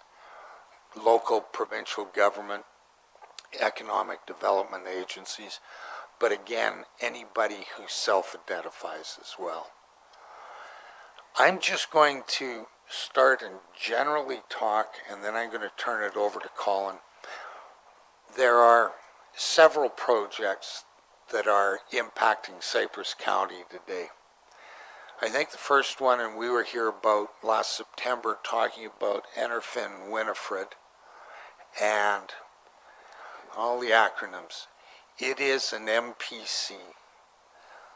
What does that mean? Market participant choice. Market participant choice. So the generator has to pay to connect his power to the system.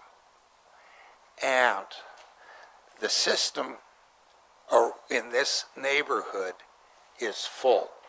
It's at capacity.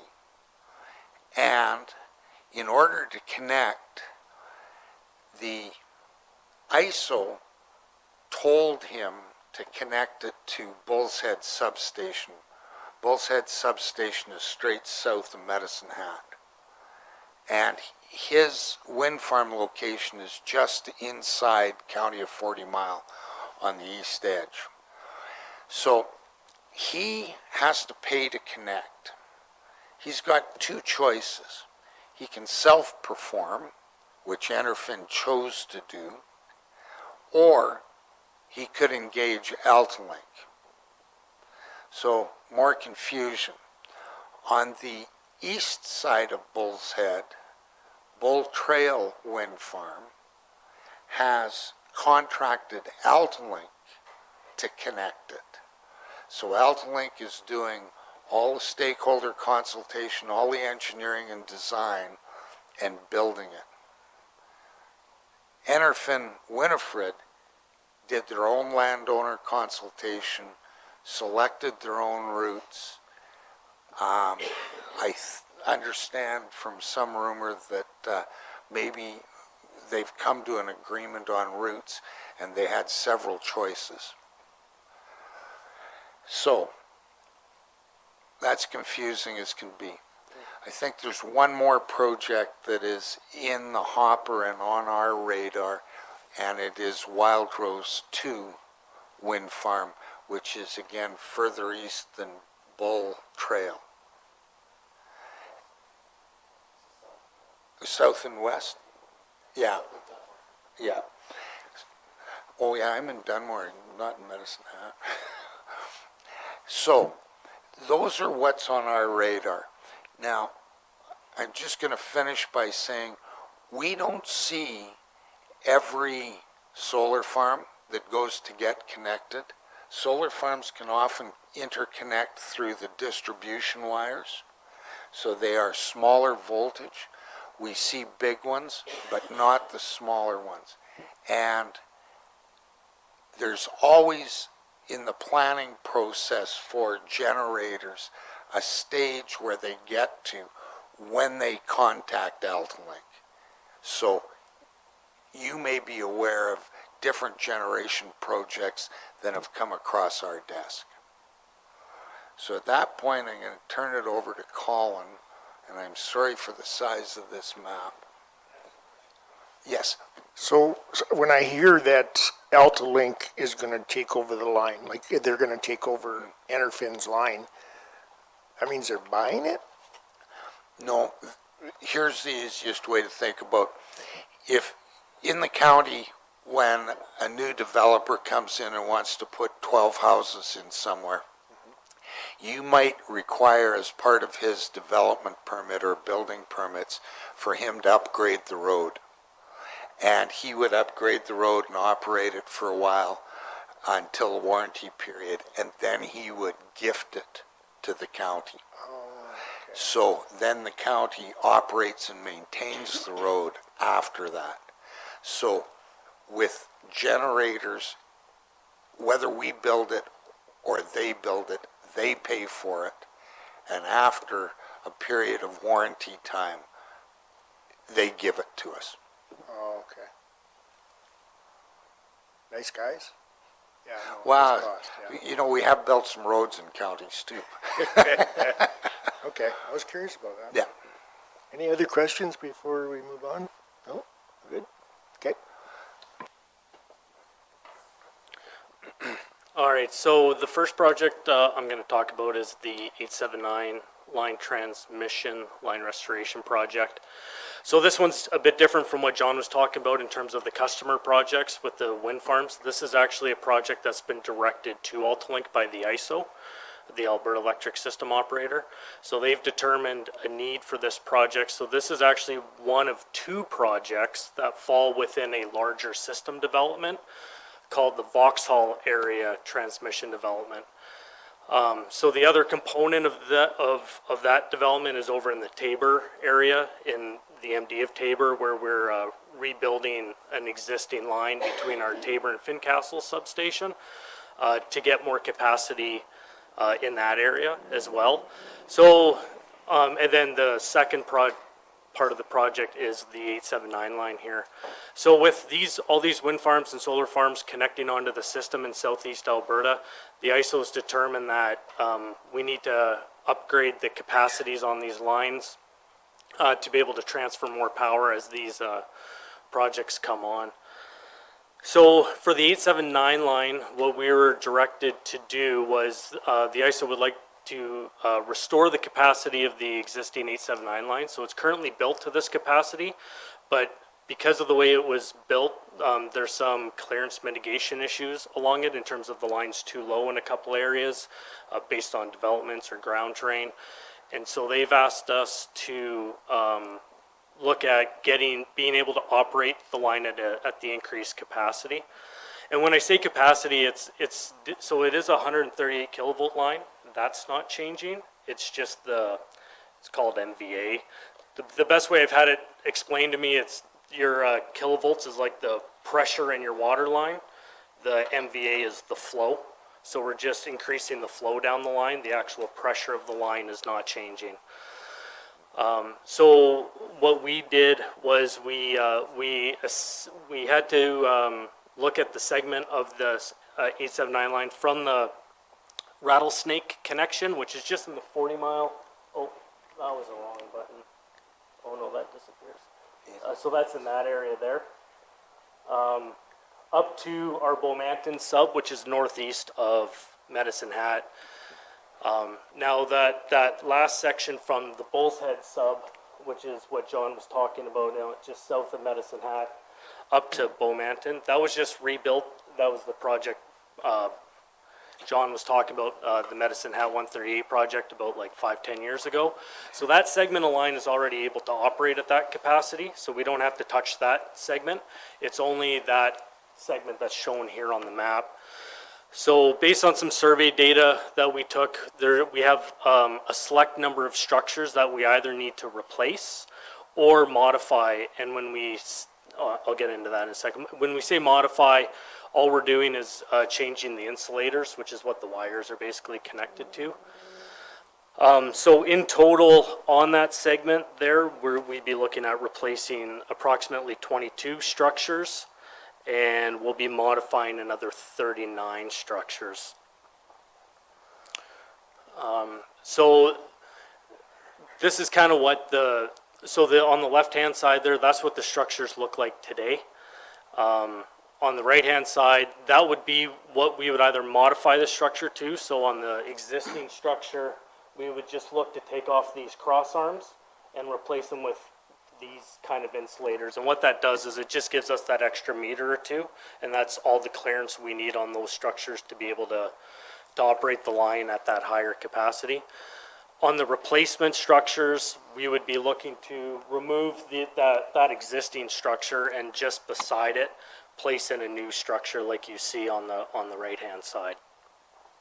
Are you going to do anything with the route itself? Everything is going to stay the same?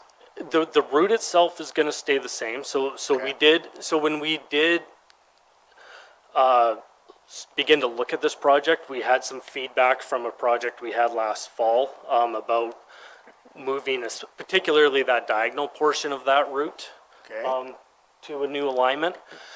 So we did take that into consideration. We had a look at it, and we did look at what a new route would look like to do that. And when we did that, basically when we evaluated that, the cost difference between doing this structure replacement and modifications along this segment versus a brand new route was about 10 to 15 times the cost.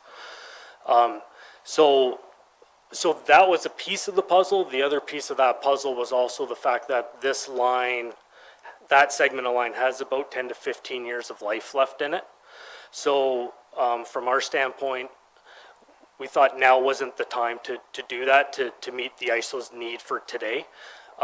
In 10 to 15 years, when that line hits the end of life, it'll have to be rebuilt in some way, shape, or form, and we'll look at a new alignment or something along those lines at that time. Yes. Oh, sorry. So when you're figuring out your costs and that, do you figure in the irrigation? Because the government has put a lot of money in, to expanding irrigation and that, and looking at it going through irrigation country. Do you guys figure in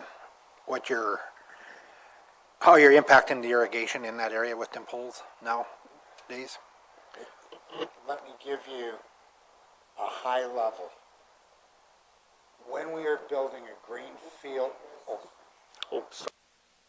when we're building a new route, existing irrigation gets considered.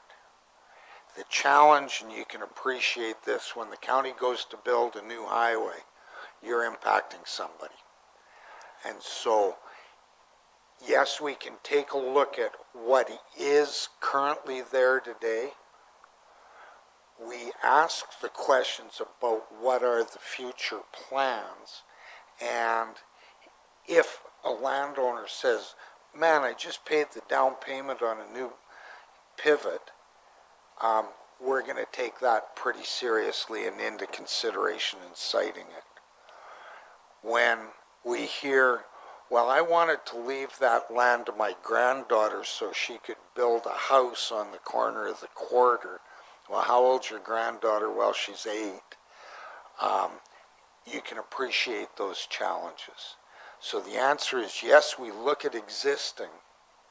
And it is very hard to site in this part of the world with irrigation. And the AUC in general says that we aren't going to change a route or a siting and impact new folks at the benefit of the existing impacted folks.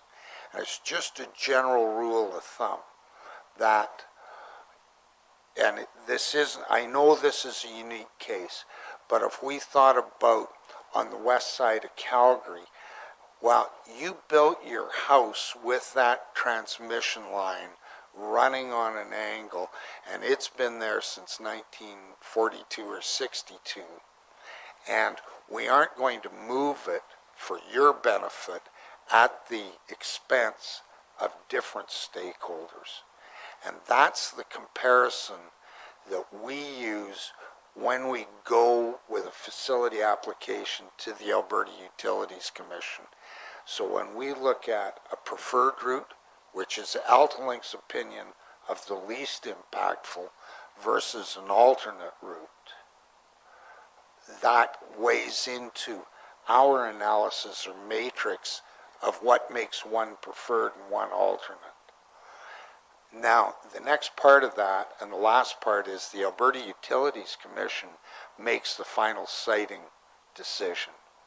So they say, AltaLink, yes, you're right with your preferred, or no, AltaLink, you build the alternative. And that decision is done through the public hearing process.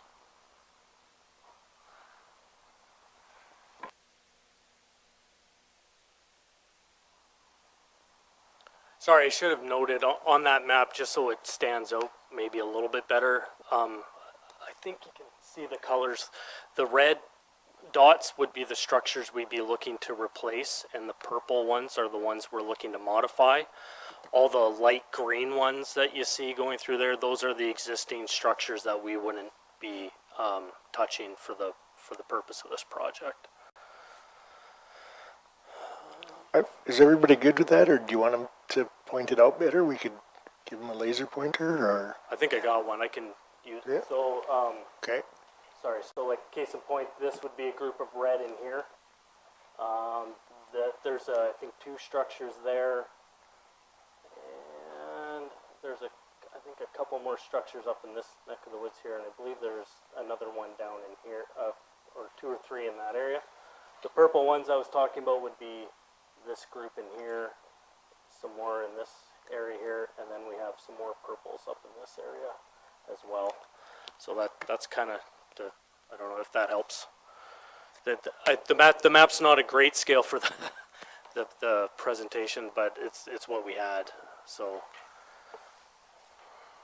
Well, it does help us understand now why it usually goes back. The upgrades don't get moved over, and it goes back in the same area, okay, or the same location. Just as an interesting note, and I think we are being broadcast today, this information package has been approved at the printer, but I don't believe it's gone in the mail yet to the impacted landowners, nor has the Bull Trail. I suspect they'll go this week in the mail. So folks will start receiving it a week or 10 days or 2 weeks from now. So this is right hot off the press. All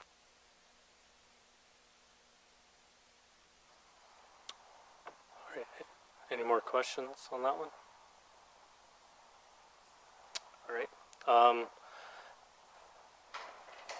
So the other project we have in the area, as John mentioned, is the it's called the Bull Trail Wind Power Project Connection. Oh, no, wait, I went, oh, sorry. Didn't you put in Bull Trail? Oh, you did. Yeah, sorry. Sorry, this is the Enerfin one that, John, do you want to speak to that? Sure. So, again, because Enerfin is doing their own stakeholder consultation, all we really see is what's in the public domain. And I think that Enerfin has been to council several times. What I picked off their website was these proposed routes. And I am not sure, I really can't speak a bunch to them because we haven't been involved. I think last time we were here, we had some lengthy discussions about how wind farms interconnect and how they do things. Remember that they are for-profit, and their best interest is to have the least expenditure, just like building a county road. Yeah, I think we talked about the fact that it was easier, it was cheaper for them to run a line to an existing substation that had the capacity then to either build and or add on to a substation. Is that correct? That's correct. Okay. And then, interestingly, in this part of the province, there is not a lot of extra capacity. And as we think about over the last 10 years between wind farms coming on, solar coming on,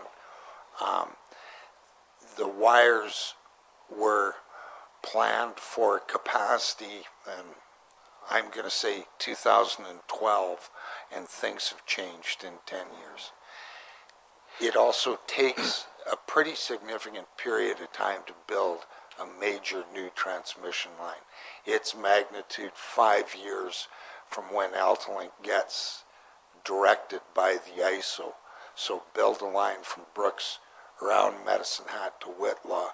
From the time we get that direction until it's up and operational, usually at least 5 years.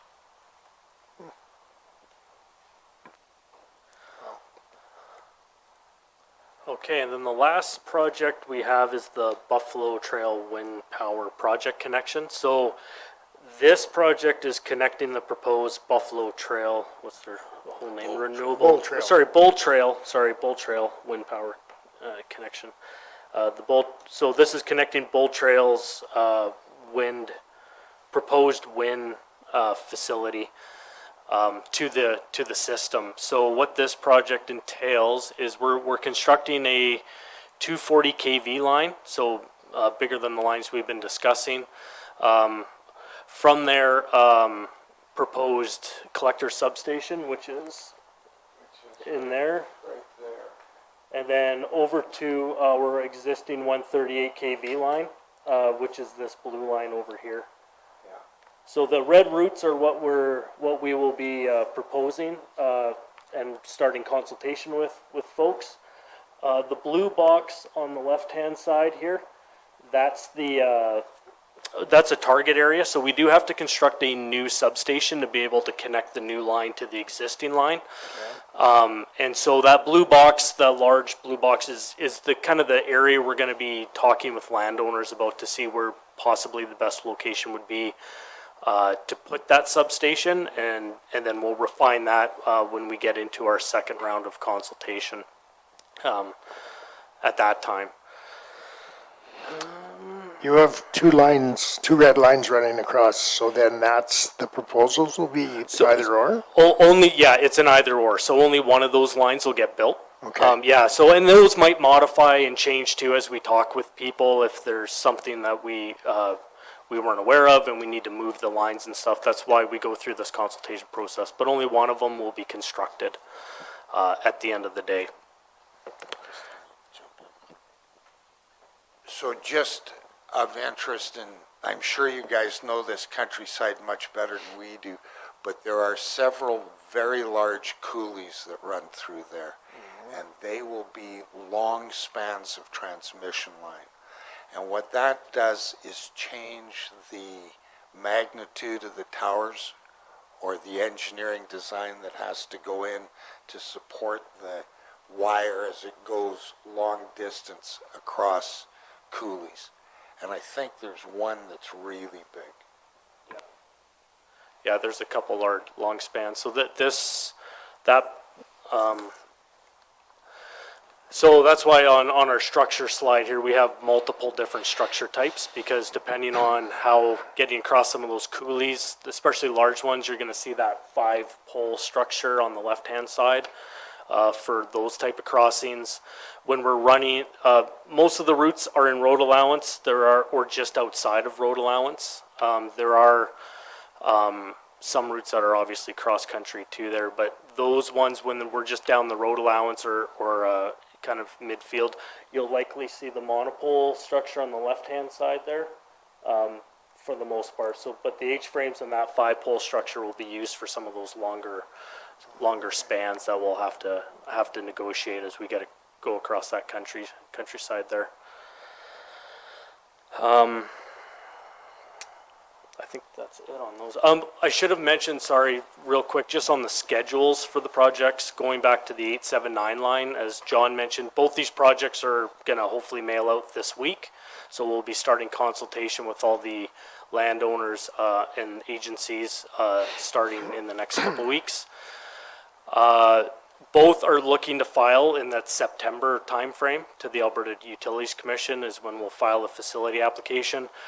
The one thing with the 879 line, because it's part of that larger development I was talking about, the Vauxhall area transmission development, that one will be filed with that other component over in the MD of Tabor, as well as the ISO's need for that project. So that will have, so the 879 line, our 610L project, and the ISO's need will all be together in front of the commission. And then from a construction standpoint, this project, the Bulls Trail project, is looking to start construction in January of 2023. The 879 line, we're anticipating not starting construction till November of 2023 by the time we get through the Alberta Utilities process on that one, just because it's a much larger development. I guess any questions on Bull Trail 2? Doesn't look like it. All right. Now, what did I write here? So I think the Wilchester substation was, as Colin pointed out, in the Bull Trail, the blue area. Okay. Highlighted. So if we go back one slide, it's the blue on the left-hand side, and that is an AltaLink project. It is a system project. It enables more wind generation to come in, but it's sort of from our hookup point on. So that's Wilchester sub, and there's a small 210 meter AltaLink connection of 240 kV. I think we know that we believe that the Wild Rose 2 wind farm is going to go ahead, and we have some work at the Elkwater substation, and we'll have better engineering coming soon. So those are what's coming in the next little while that we know of. Here's just some quick information, because I know everybody always asks about why is my electricity bill so high. Here's the wholesale price of power from 2007 to 2021. And if we look at the low points, 2016, 17, 18, those were the years where AltaLink and ATCO had concluded a very large transmission build. So there was a line from Fort McMurray to Leduc, a line from Calgary to Leduc, a line from Brooks to Redwater, which is the industrial heartland. All big projects and expensive. And what those transmission builds did was remove a bunch of the congestion for power that was primarily generated in Genesee coal-fired stuff west of Edmonton and moving that power south of Calgary. So it got badly congested around Calgary. What happened then was the smaller generators in the south had to kick on. They had greater price of power, so everybody's cost of electricity went up. Now, the other interesting part while we did this was, so the price of power came down for a while. Then we had coal-fired plants that were closed, converted to natural gas.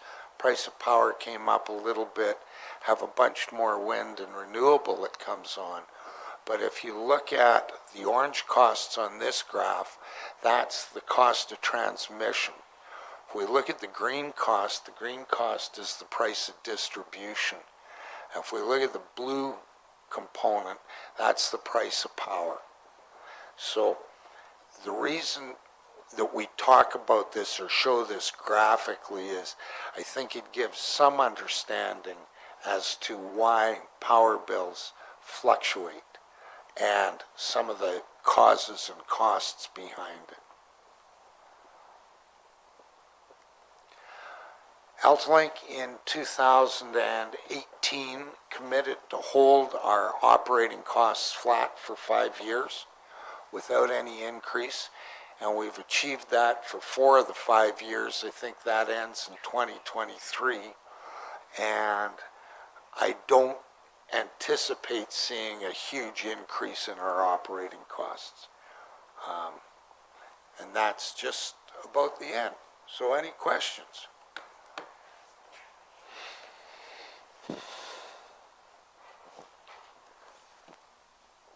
No, it doesn't look like it's always, I know we heard some of it from before, John, but it's always good just to walk us through again and explain exactly how that happens or how it all goes together.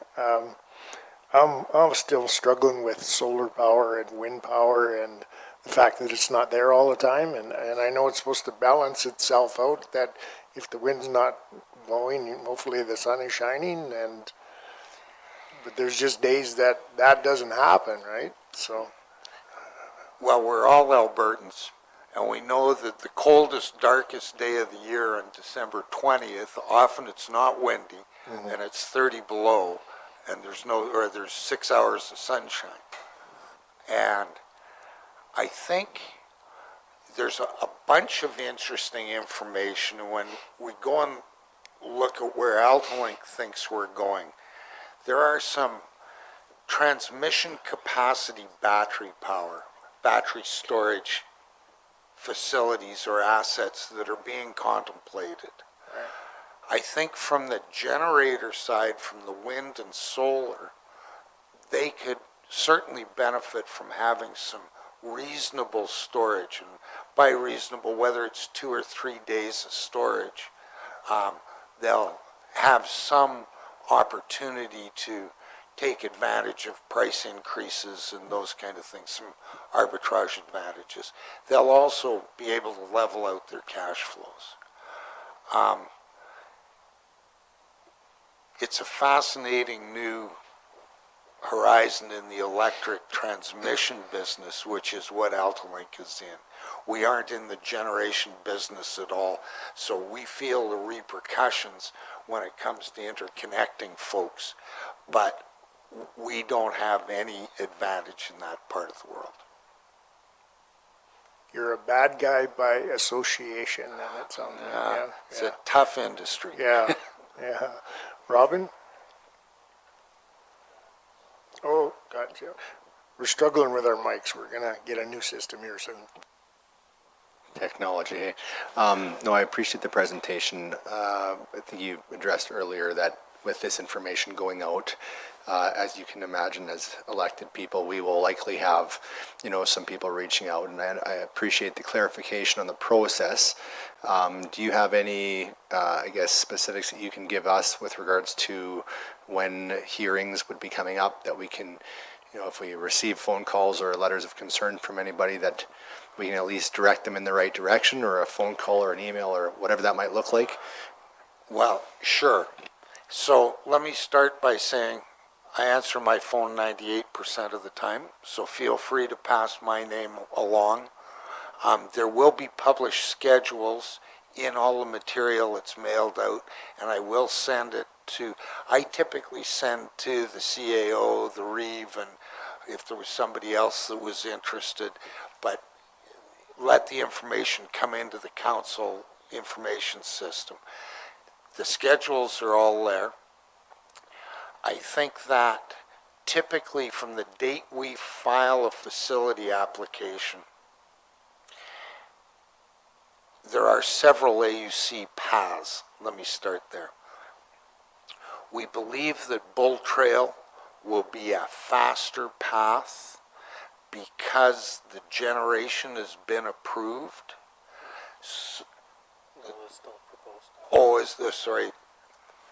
Talking ahead of myself. Generation proposed, but they can do that in a shorter format application.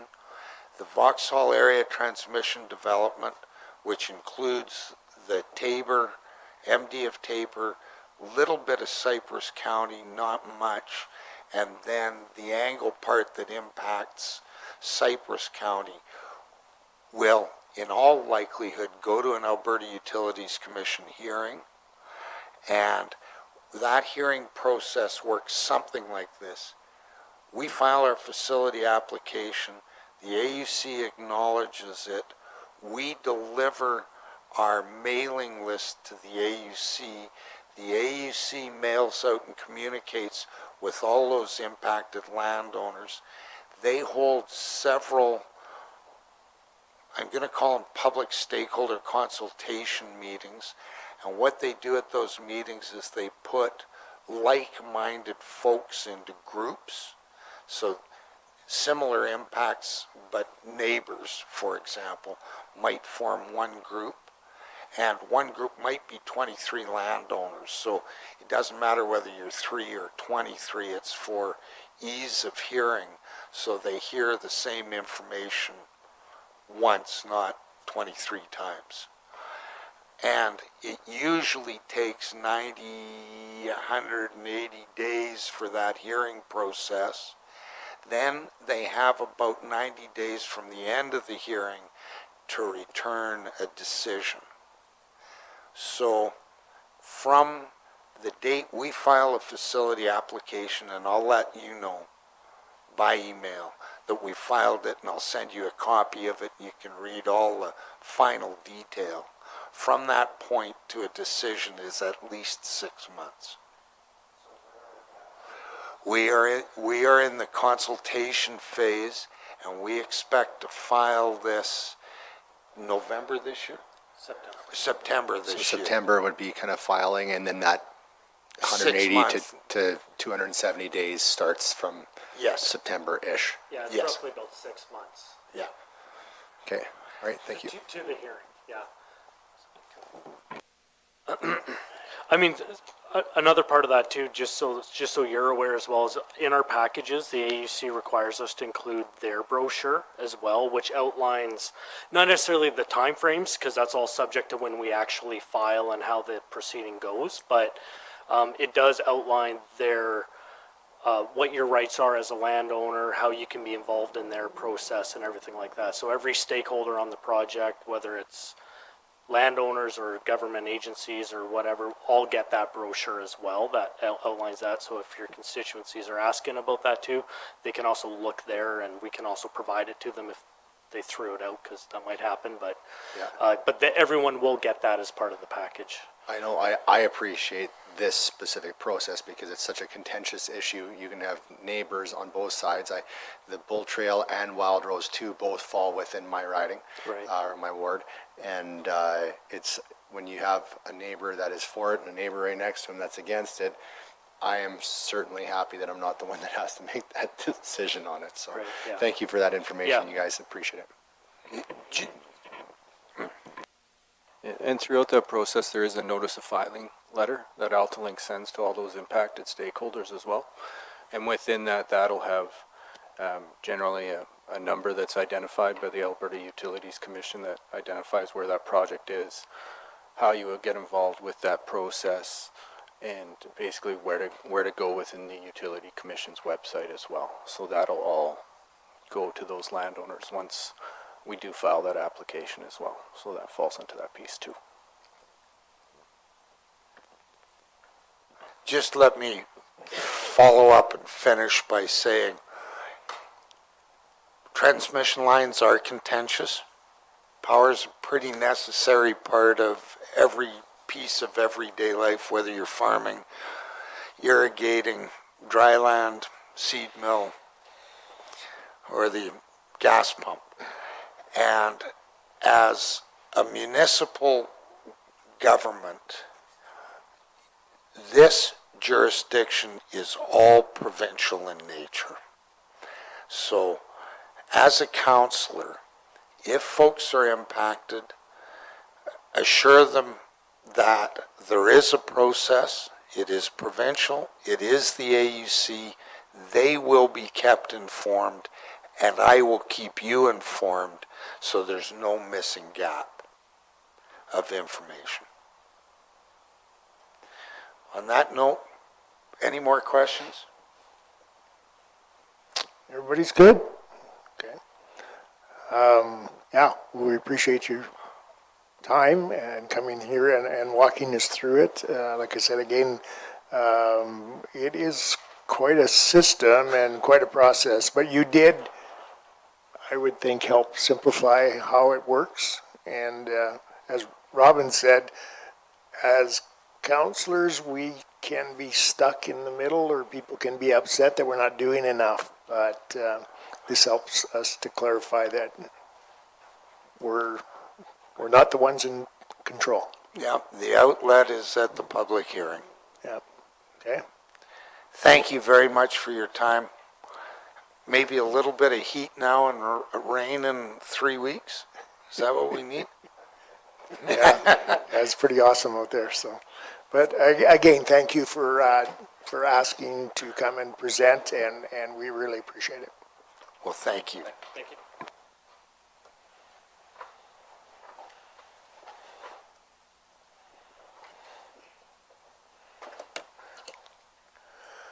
So I'm looking on the agenda, and I think that is it. Okay.